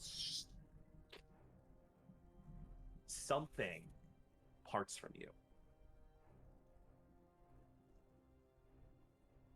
It slowly stands up, and in the purple torchlight, it turns around and you see a perfect copy of you made of pure smoky shadow. Pick. You have gained the Path of the Twinned Shade. Ooh, that sounds cool as fuck. Allow me to explain to everybody just what this does in gameplay terms. As an action, you gain the ability to create a dark specter of yourself within any unoccupied spot that you can see within 10 feet of you. This specter uses your stats and your abilities. What I mean by that is it has your ability proficiencies. It has advantage on stealth rolls and is considered completely invisible in darkness. It can interact with objects, same as you. It is corporeal. However, it cannot speak. So it cannot be used as a perfect double, essentially. Mm-hmm. Now let me tell you some interesting things about this shade. Firstly, it only has 1 HP. So yeah, mind how you use it. Secondly, it has the ability Null Presence, which means it cannot be detected via Blind Sense, True Sight, or See Invisibility. The only way to discern it is its physical shape when it is outside of darkness. It is the perfect stealth entity. And its greatest feature is Switch. As a reaction, you can instantly swap places with the shade as long as it is within 100 feet of you. Can you I do not have to see it. Can I know what it sees? No. Okay. I just know like vaguely where it is. You just know exactly where it is, but you do not know what would be around it. Okay. It is not necessarily a arcane eye. Think of it as a little bit of an assistance. Yeah. Furthermore, as long as this creature is within, this creature counts as an ally. And what does that mean for rogues? That means I get sneak attack. Yes, you do. Just remember, it only has 1 HP. I will send you the notes later. Yes. Can this thing attack? Does it have weapons? Does it stabby stab? This thing can attack, but it does not have sneak attack. Okay. It essentially Cool. attacks with a dagger, so only 1d4 plus your dexterity bonus. Okay. And it has 1 dagger. It does not dual wield. Okay. Cool. Very cool. Yes, please do send me all of the details on that. Gotcha. I have to finish ironing out some stuff. I may change some things because Yeah. again, I had this idea. I've had this idea literally for a year, Whoop. and I have the balancing more or less figured out. But I just need to decide whether or not I really want to include certain aspects of it, certain abilities or not. Mm-hmm. Yeah. But yeah, you stare at this perfectly copied specter, and it just stares at you. No features on its face.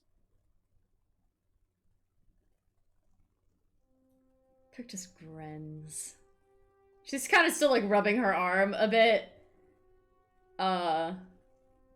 Because, you know, she did just have a whole ass dream of her arm getting. This poor girl in her arms. You know what would have been funny? What? If you had made a natural 20 on the Constitution saving throw, you would not have had to go. You would not have had to go through that, and he would have just handed you the tincture. Fair. But I mean,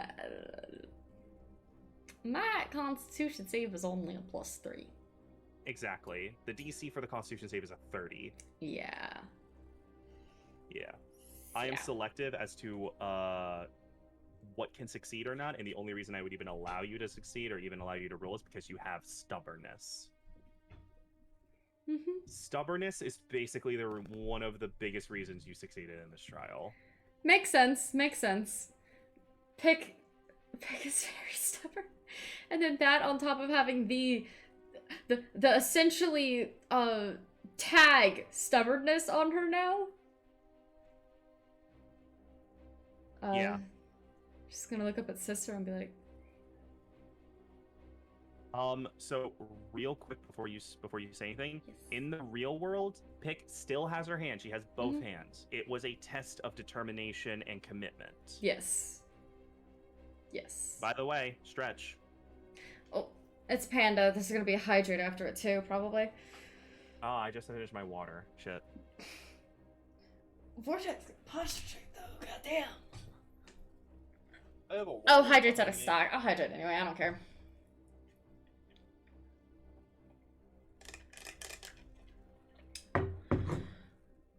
Okay. Oh my god. You were gonna say to Cicero. Is it time to head back? Cicero looks around. Well, we're not going to find anything else here. I mean, I already kind of tore the place apart looking. It's fine. There are 3 tinctures hidden here. Mm. You have one, And the other 2. and he opens up his robe and shows 2 tinctures. Oh, they were never kept in this room, were they? Oh, no, they were. Oh. It's just, I have no more use for this place. And besides, someone already knows how to get in. And I have run out of new trials. So, new place. Fair enough. Pick's gonna start walking towards the door and kind of make sure that, you know, that construct hasn't come back to life and she's not gonna have to fight her way out like she fought her way in. Construct's completely gone, and the hallway you entered through, torches have lit up. She's gonna kind of probably hesitate for a second at the door and, like, turn, make sure Cicero's following. Cicero's following. She'll walk through. She's trying to look casual, but very much like, is anything gonna fucking jump out at me? She's paranoid. You keep on walking, you are on alert. You're impossible to be surprised because of the feet. Yup. It's You make literally, your way up the stairs. unless I'm incapacitated, nothing can have advantage on me, which makes me so happy.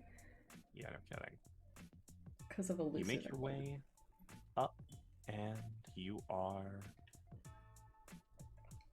free. Out of the stairs, in front of the shrine again.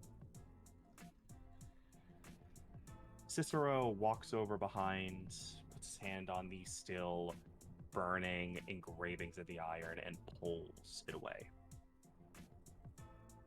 Door closes. Pick is gonna bow her head one last time to the Morgan statue and just say thank you in her head.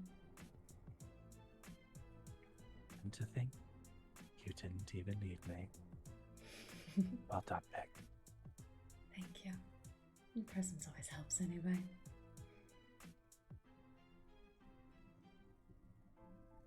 Then I shall try to be there. I'm gonna nod one more time and walk out.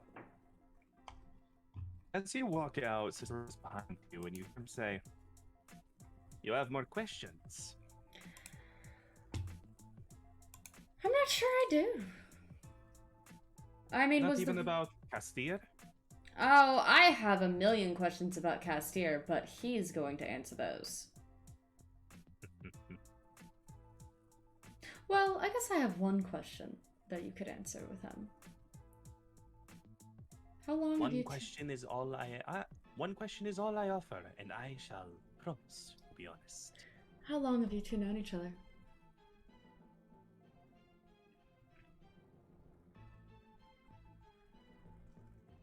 Since he was your age. But I Well- asked how long. That doesn't give me a time. And then he nods.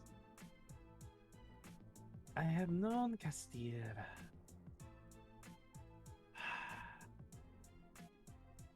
20 years, maybe a little longer.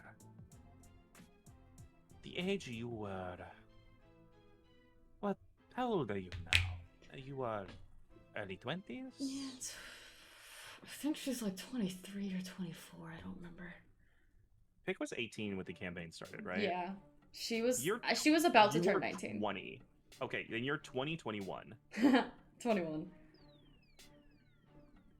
Yeah. Yes, the age you were at when we first met. That is when I met Castir. A good 25, 27 years ago. Where's my calculator? Where's my calculator? I can't do math. He's essentially saying he knew Castir when he was like, So he's like 44 now, give or take. give or take.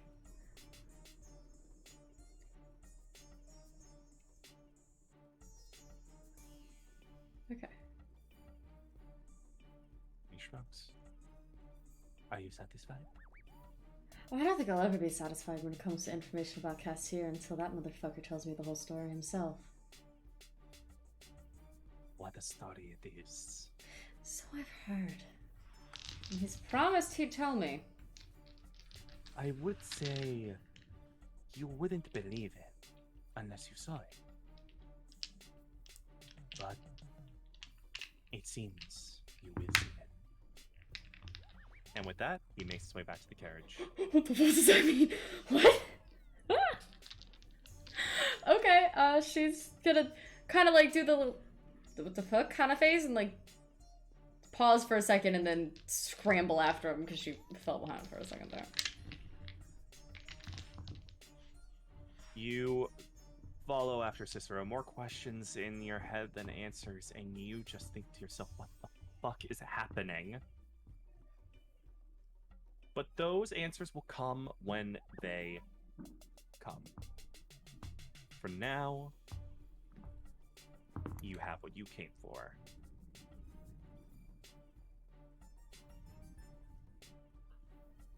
End session. Any questions? I figured we'd do questions since we weren't answering anything during the game. Yeah. So first of all, I want you to know, Gray, that Kez sent me a message screaming a plan that he desperately wanted to tell you to do. Oh, I want to hear the plan! I'm gonna wait and make sure. I'm gonna wait for the go-ahead. Oh. Let me see. Oh my god. I think he's at work right now, so... You said Sombra was Kez? Yes. Yes, I also wanted to thank them for following, but I wasn't able to because we were playing at that point. Yeah. Also, don't at me, Prince. Thank you very much. Okay. So, Kez's plan was use a rope and a rock or dagger so you can lasso Cicero and pull him into the lights. I mean, that would have worked if I still had the scarf of snaring, but I'm pretty sure that got burnt. Yeah, the scarf got destroyed. Yeah, scarf got destroyed. Oscar killed me a little bit for that one. I mean, it was his first gift to you. I know. I didn't think it. I didn't think it would. I didn't think it would burn. Magic items generally are kind of hard to destroy. That was my thought process there. But my worry was if I put anything that hit the lights on the way out of the circle, the lights would come towards me before they went towards him. Yeah, and I will get to tell you right now, the lights do not register inanimate objects. So if you had thrown a dagger just like through the lights, it would have worked just as well. Damn, I was being so clever for nothing. I mean, that's the thing. That's the thing. It's like overthinking, and I made the decision like at the beginning because I didn't think about it. Like, oh shoot, how does it react to like foreign objects? And I was like, if it's like rocks, ball bearings, and shit, it's not gonna react. The spotlight's just gonna go over and be like, wait, what was the source of the sound? Because the key was sound. Yeah. Okay. Yeah. I was in my head just screaming, oh my god, I literally gave you the solution yesterday. I was trying to think of... I've been trying to think of how to, like, make him in danger, and then I immediately forgot that I had to be doing that the second I got in. Like, I sat down with Prince, like, third and started to be here. I'm like, do you have any ideas how I can make this motherfucker in danger, or do I just gotta wait till I figure out what's going on? I will say, I was very impressed with a lot of your problem solving. It wasn't, like, you know, it wasn't, like, perfect, but you were like, okay, I have, like, backup plans and solutions to see how this goes. And I was very impressed with you. Thank you. I appreciate it. It was a very fun little puzzle, because it didn't feel impossible, but it was hard, which is a hard balance to do when you're talking in space of the brain. Yeah, I was going to make it more of, like, an actual, like, puzzle to interact with if we had access to Foundry. With a more potential for combat, but I'm like, if we do combat, like, over RP, like, it's gonna get so messy, people are not gonna be able to follow along as easily. So I was just like, we'll just keep it to RP based, like, I'll answer questions and you just come up with solutions. I think that worked really well for what the trial was supposed to be as well, rather than combat. Yeah. Oh, by the way, when you left, you got your short swords back. I figured, I was actually gonna ask. That's good. Yeah. You pretty much, you just... Popped them back out. Yeah, door closed, short swords twisted, the clinging sound happened again, you pulled them out, and they're magical, they're fine. Yeah, of course. Also, for anyone wondering why I kept being like, damn, Pick's hands just keep fucking dying.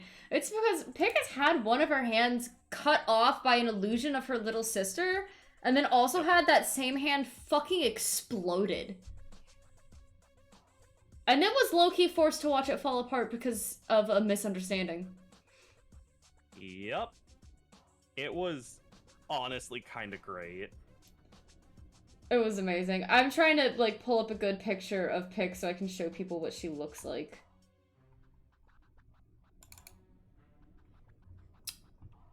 Oh, that was good.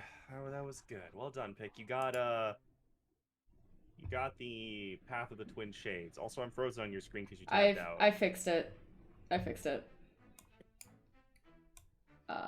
Let me see if that'll keep it from being frozen when I try and open images. The best image I have is still the fucking breakfast image. Hold up. I mean, it's a good image. It's a good fucking image. It also gives, if y'all want to see what our whole party looks like. Granted, this was drawn, like, oh my god, over a year ago. Let me change this to photos. Did I do that right?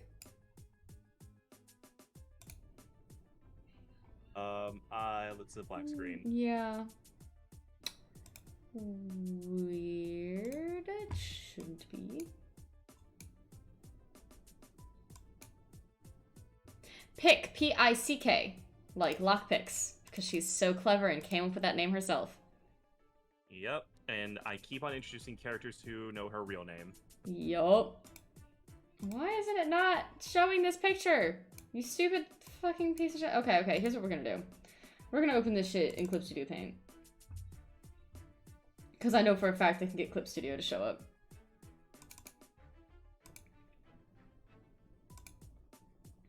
Okay. So this is a picture I drew of our entire party, like, years ago. Like, I think it might have been almost 2 years ago. This is Pick and Oscar. Oh, yeah, that was Oscar when he had his... When he had his throat ripped out! Oh, yeah. Yeah. Her real name is Winter Sun.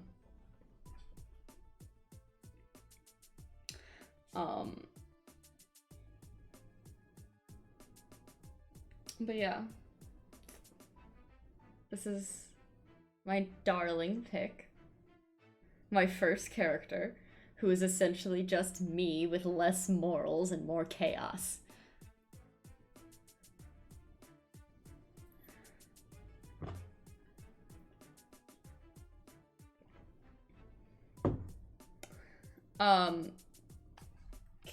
Kez? Kez? Sombra's Kez? That's the name I'm remembering? Yeah. Kez, if you... I would be happy to, like, send you pictures and drawings that I have of her. Noah can give you my Discord or number. Absolutely. I don't care which. Kez has commissioned Madison before. Like, yeah. I'll just hand Kez all the Discord names. Yeah, that's fine. Oh, so a little bit of extra backstory. Let's zoom in on closer on Pick. Zoom in on Pick. So you see the scars like on her collarbones? That those scars, as well as the scars on Oscar's throat, were caused by the same person. Yep. Because they almost killed Oscar, and Pick was like, "Fuck you." Yep.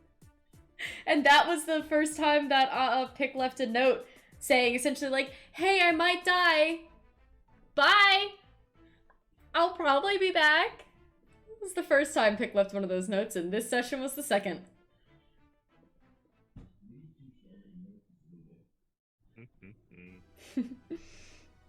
I was actually just telling someone like all about I did pretty much focus on Pick and Oscar's how they met and everything. I was telling Kai, I'm not sure if they're still here, all about that last night before we all hopped on a Discord to like figure out that other stuff. And I was like going back through and I'm like, oh my god, these two motherfuckers. Their fucking history is ridiculous.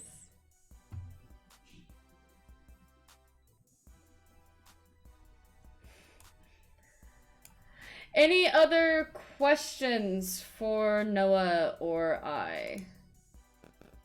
We will answer basically everything about...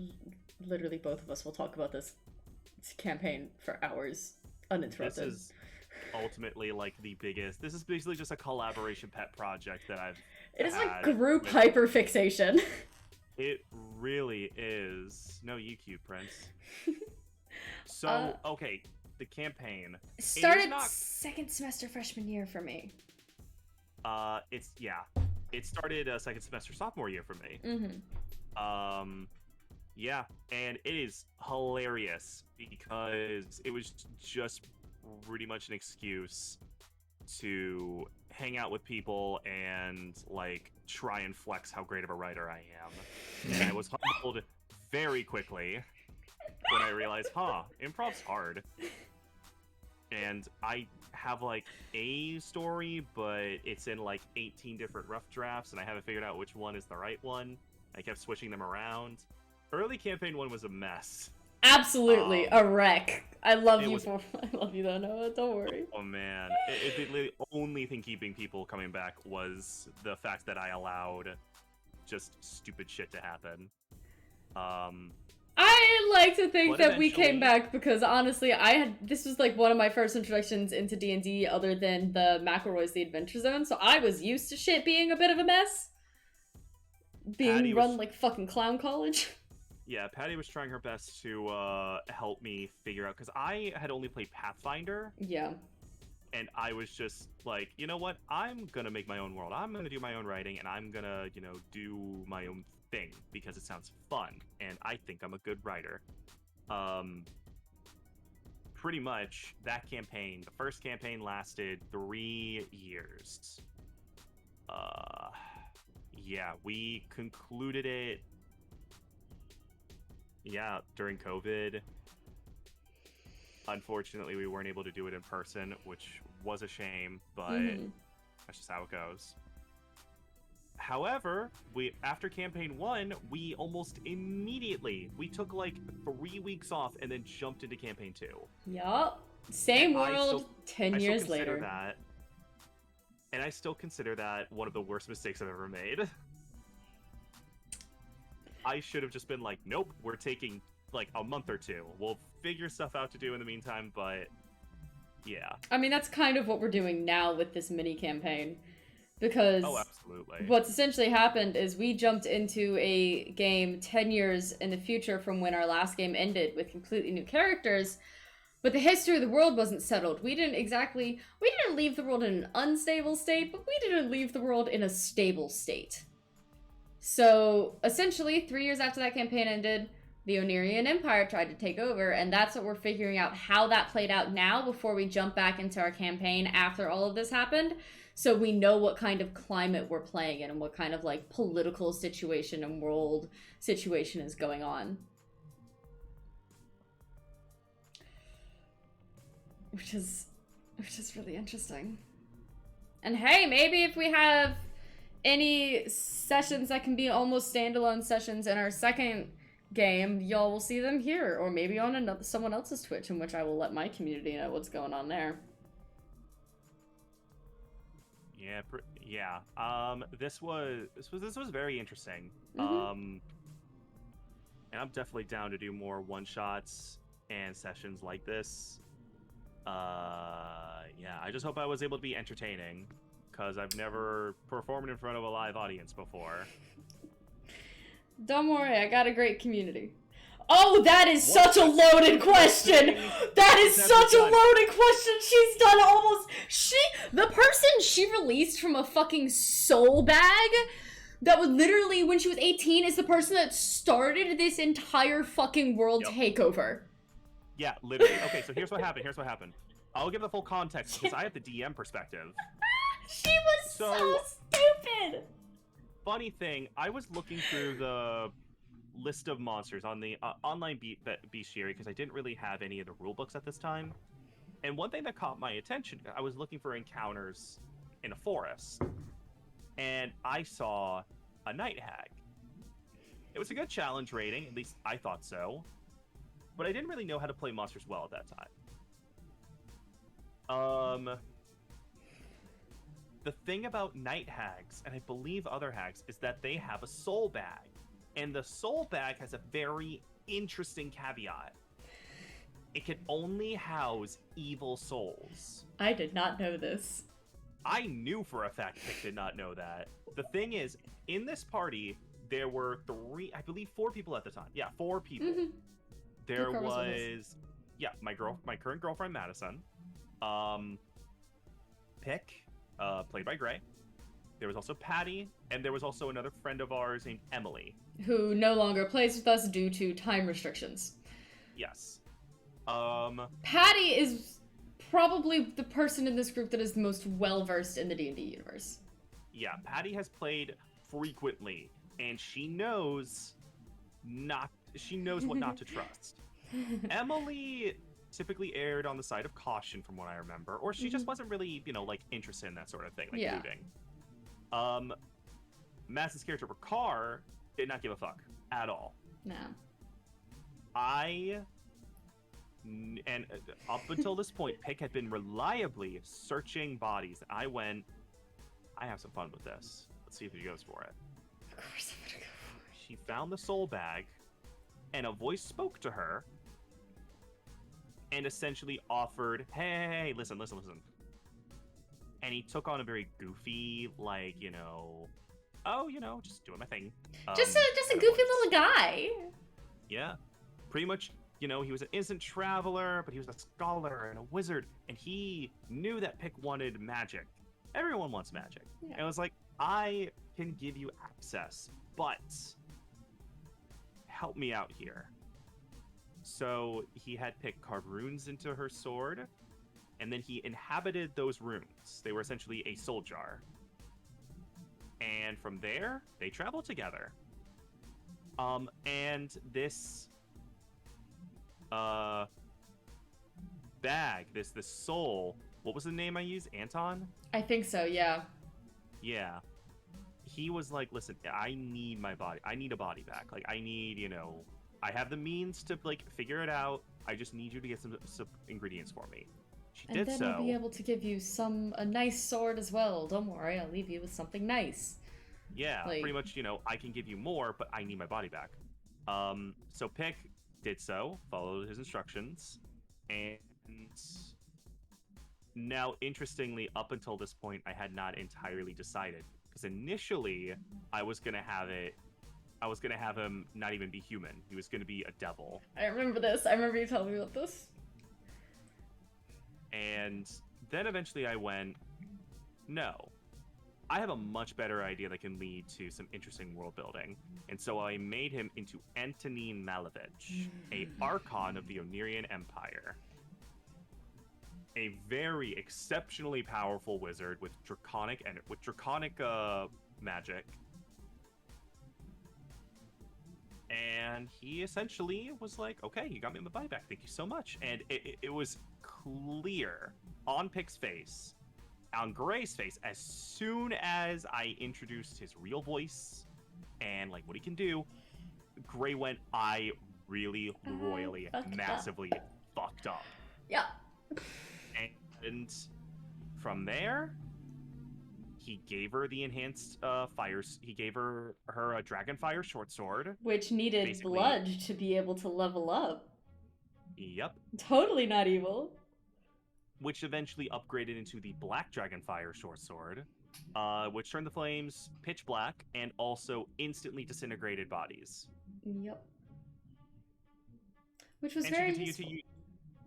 Oh, it was very useful. It was Because, incredible. the god that was hunting us at the time really likes to reanimate the bodies of the people that we killed and have them send them after us. Eventually, though, not really going to dive into it because that's a whole other backstory. The party did something that fucked up the Onirian Empire. Bad. It's essentially the reason why the Onirian Empire is in the state that... I'm not giving any spoilers because, again, some shit. But it fucked up the Onirian Empire.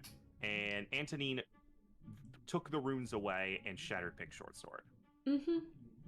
What the party did not know until recently is that the short sword may have had a little bit of extra magic to it, Because Pick specifically doesn't spying talk to magic. people. Pick doesn't tell people what happens if she doesn't deem it important enough.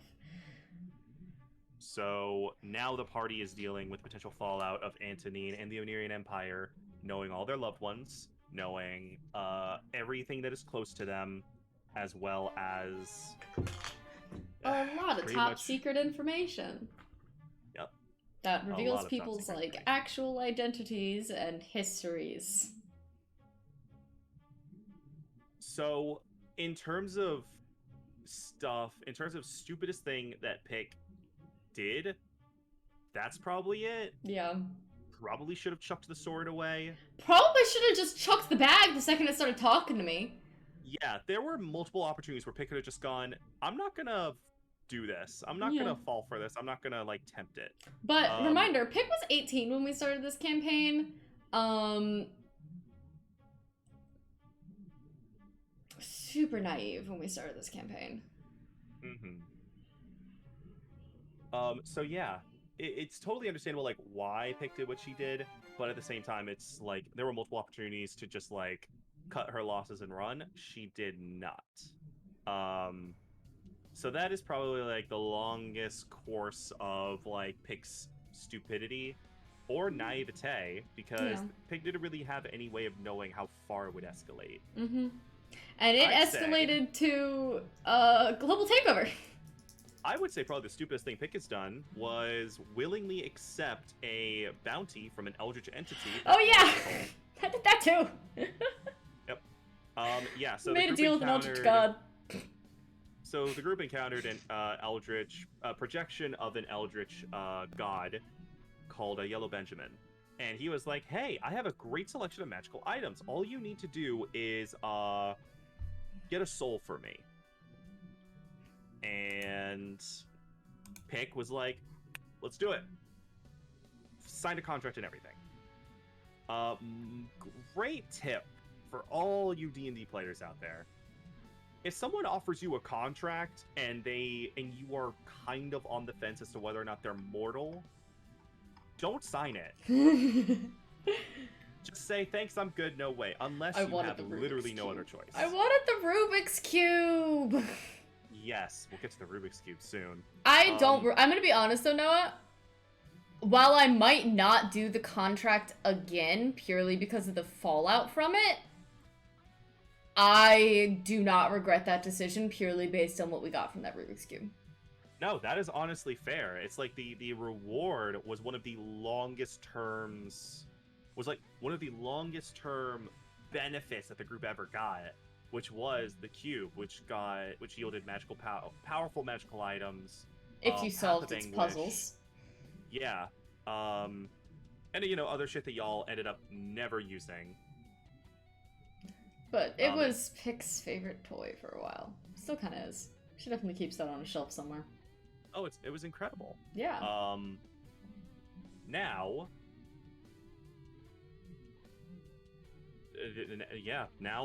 So that was like stupid and like, okay, you really should not have done that. Like, just on principle, you shouldn't have. But the reward was certainly worth it. Yeah. Morally, absolutely. I mean, he wasn't a good person. The soul we were sent to collect, he wasn't a good person. Even his bodyguards didn't like him. Although they were kind of mad at us because he paid well. Yeah. They're chill though now. We're chill because we essentially were like, we'll give you money to not be mad at us to make up for the fact that we just killed your source of income. Oh, you cut out again. Probably because it's been storming outside.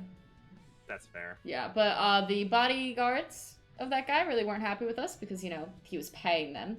But they're kind of chill with us now. We gave them some money to make up for the fact that we killed their source of income. And then they've been kind of chill ever since. Even I think they helped us out once. They did. Yeah. Pig also gave herself a fear of heights at one point. Oh my god, that was with a puzzle from the box. That was with a puzzle from the box! From the Rubik's Cube. It's not a... Okay, the reason I call it a Rubik's Cube is because you, spin it and click it together in my mind in a way like a Rubik's Cube to, open different portals. It has an actual name. I don't remember it. I have it written down somewhere. Just call it the Rubik's Cube. But she did a puzzle very wrong because she didn't actually fully comprehend or truly read the actual hint and went, well, I got to the top, so I should be fine, and jumped off and essentially shattered every bone in her legs by falling 400 feet. It was a miracle she didn't die. And then developed a very severe fear of heights, which were only worsened by the many, many times Noah threw me off high places. Yeah. Maliciously. Maliciously. Because here's the thing. It's really hard to pin a rogue down, and the best way to ensure that they don't get back up again is throw them off a high place. Yeah, kind of. I mean, Noah would try and blind me. No, I know, I always be dying to fall damage even in D&D. Noah would try and blind me, Noah would try and restrain me, and all of this shit, and I got a fucking blind sense. I have evasive. I have fucking ungodly dexterity. Pick is incredibly difficult to get to not be able to stab things. The best things to do are isolate her so she can't stab things as well, or chuck her off a cliff. Because she can't fly. But she can teleport. Once. Yeah, once. Yeah, the biggest trick, that's another thing. It is very tough to form balanced encounters now, because one of the other problems I had, aside from, you know, a comprehensive actual plot, or a lack of one per se, was I was really bad with handing out magical items. For me, magical items was like that was the bread and butter of D&D. It's just cool magical items to use and add to your gear set. So advice to DMs out there, once a day magical items, use them. Use them more than anything else, because it forces the players to just be like, okay, gotta use this. Or do I use this? Do I not? Potions as well. And to you D&D players out there, shut the fuck up, Sombra. Oh, I want to know. Why do you hate the spell sleep? Real quick, D&D players out there, please use your potions. If you think, maybe I should save this for later, don't. Because saving it, like, sure, maybe you get revived. Or, you know, like, maybe you don't die. But what happens if there's more in front of you? Like, the tool is there for a reason. If you think it's going to be useful in the situation, use it. Yeah. If you keep thinking about, oh, it'll be useful in the future, you will never use it. Because tomorrow always seems more threatening than today. Yes, don't hold on to the sweet roll. But anyway. Why do you hate the spell sleep? So yes. Kez has a character named Babel. She is a blue goblin sorcerer.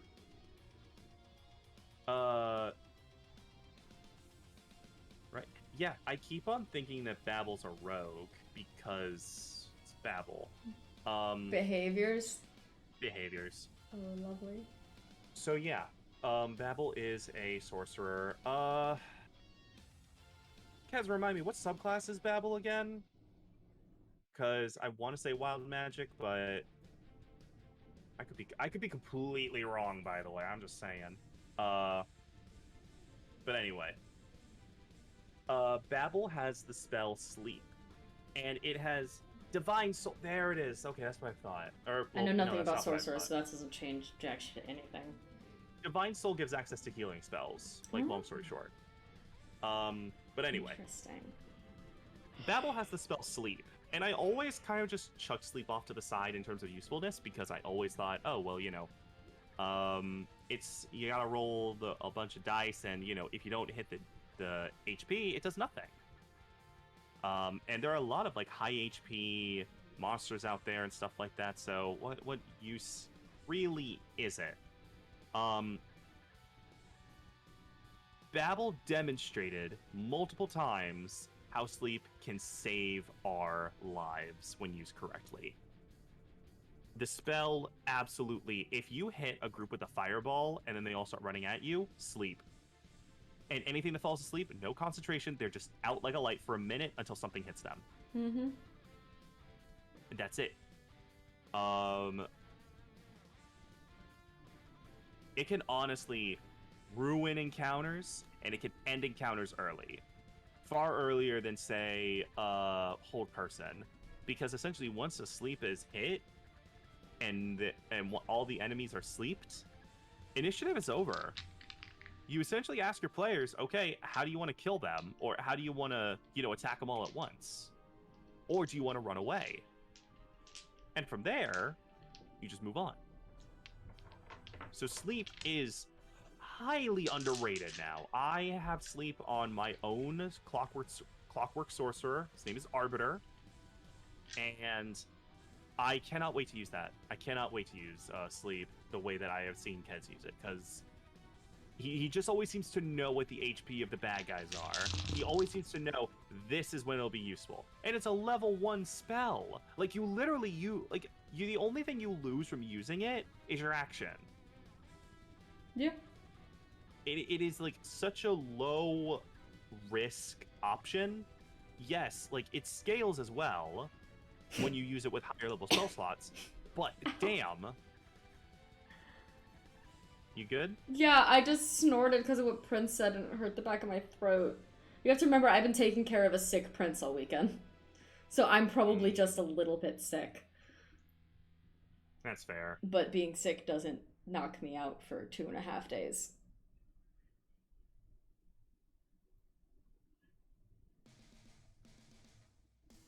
But yeah, that's why I hate sleep. It has ruined encounters. If there's a specific story, I can't remember it at the time being. I'm trying to think of anything. Okay, what about something particularly smart Pick has done from your perspective, Noah? Something particularly smart that Pick has done from my perspective. The wine event. The wine!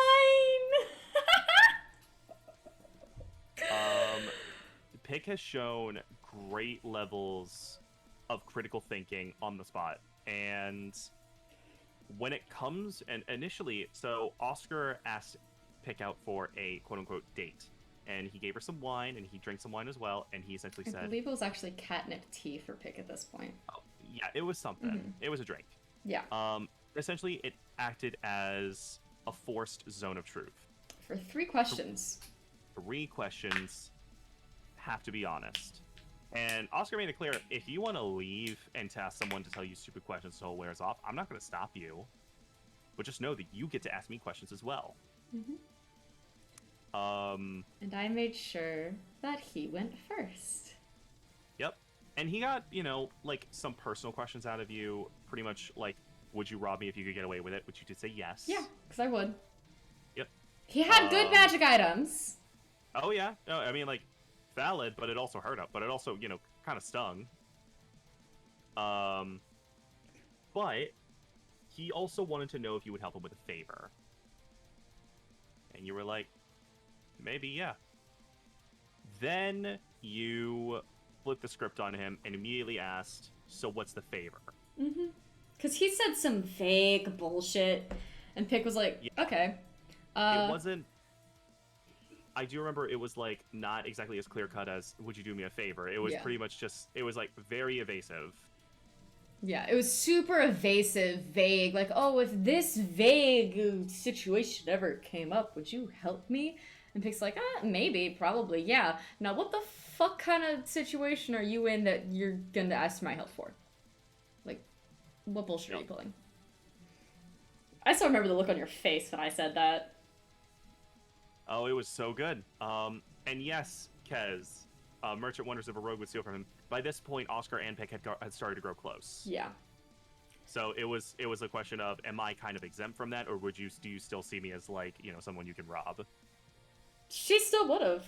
I mean, at this point, she would just make puppy dog eyes at him and ask nicely. And probably give a shit. I'll answer the dice question once we're done with this. Because I definitely have some favorite dice. I actually have the set of dice that made Noah bang his head against a wall because I rolled like 3 natural 20s in a 45-minute span or some bullshit like that. Oh god, yeah, I remember that. I was actually like, are these Noah, dice rigged? Noah almost... Dude, those are the only set of dice I had at the time. Yep. And I have this... Hold up. I have this piece of adamantine that I keep in my dice bag because it's supposed to be lucky. And Noah threatened to take it from me, and I threatened to get a dice set made out of it. I did. I was so fucking ready. Mm-hmm. I think Pick has definitely done a lot more stupid things than she has smart things. But she's... very capable of thinking quickly on her feet and talking her way out of shit. Yeah, Pick, like, we like to joke that Pick is really, like, the dumbest of the party and shit, she has one of the had highest wisdoms in the party. Yeah, she has had very, very strong instincts and very. I have often been impressed with Gray's role playing as Pick, and it's because everything that Pick kind of is quote unquote dumb at, it makes sense because Pick's young and pretty much believes that she is hot shit when really. At the end of the day, she is new to the game and dealing with people who are way above her weight class. Mm-hmm. But Ray has always rolled with the punches, and Pick has always proven herself to be more capable than some people give her credit for. Yep. Pick is certainly dumb and has an extent of wisdom. Not common sense, but wisdom. Not common sense in any way. She definitely has like a good amount of street smarts of like, oh, this person's sketchy as fuck, time to be sketchier. But she also does not think things through. She says things before she thinks about them. She does actions before she thinks about the consequences.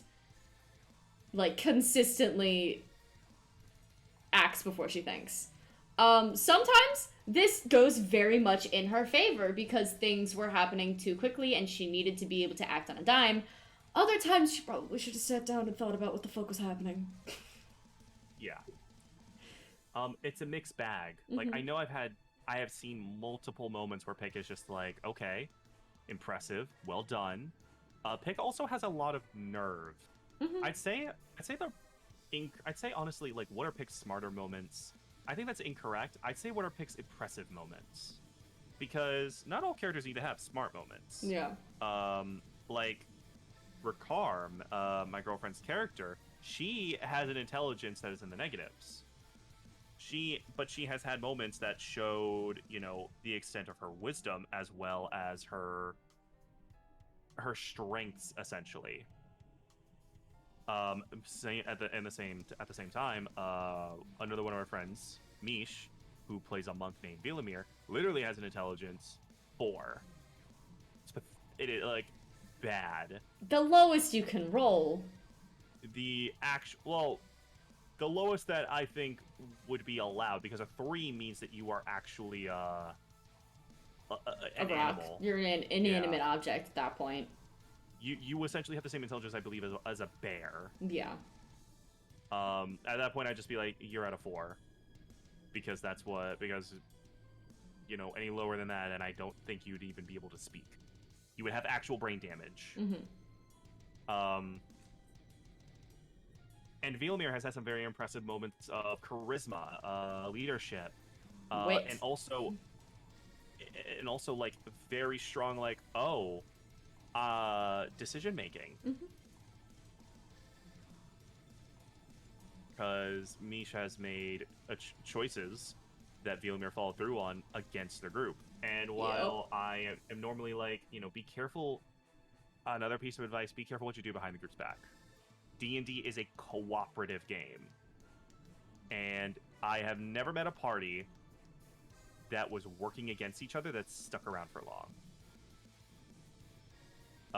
I remember playing a Vampire the Masquerade campaign, and 2 members were like making it very clear they were working together basically against us, doing their own thing. Like leaving, going to another room to discuss what was going on and stuff, and like we did, you know, it wasn't a good atmosphere. Mish, however, made it very clear this is what my character would do. And they stuck with it. They lived with the consequences, and ultimately it helped. It was the quote unquote right choice. It started a war, but probably would have anyway. Oh, actually, yeah. With this campaign, I get to with this like mini campaign, I get to actually like spill the beans a bit. Yeah. Yeah. The Onirian Empire was going to go into war regardless. Makes sense. What Vilamir did, essentially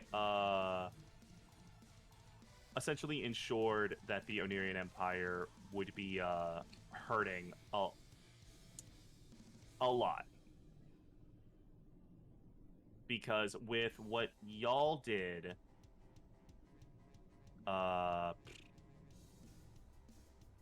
actually, no. For the most part, would have been mostly the same, except eventually. Oh God, yeah. With how the campaign ended, and with what the time frame that we're starting in, I need to actually think about that a bit more. I would say with what y'all did, if Abzul was still around, shit. Wow, I forgot how much changed since that decision. I actually have to think about that now. Oh, well, good to know we reminded you. Yeah, Jesus. Yeah. Woo. Thoughts. Thoughts impressive. But yeah, pretty much the choice that Villamir made was the one that, in short, essentially, y'all had a god. Y'all were in the good books of a god. Like, for good. Mm-hmm. Not just for a year. Yeah. Yeah. Any... That would have... Oh, also, this is the dice that gave me the natural 20. This dice is I always use for wisdom saves, and this dice very rarely lets me down, because they were asking about cursed dice earlier. I'm pretty sure there is something wrong with this one, because it is all or nothing.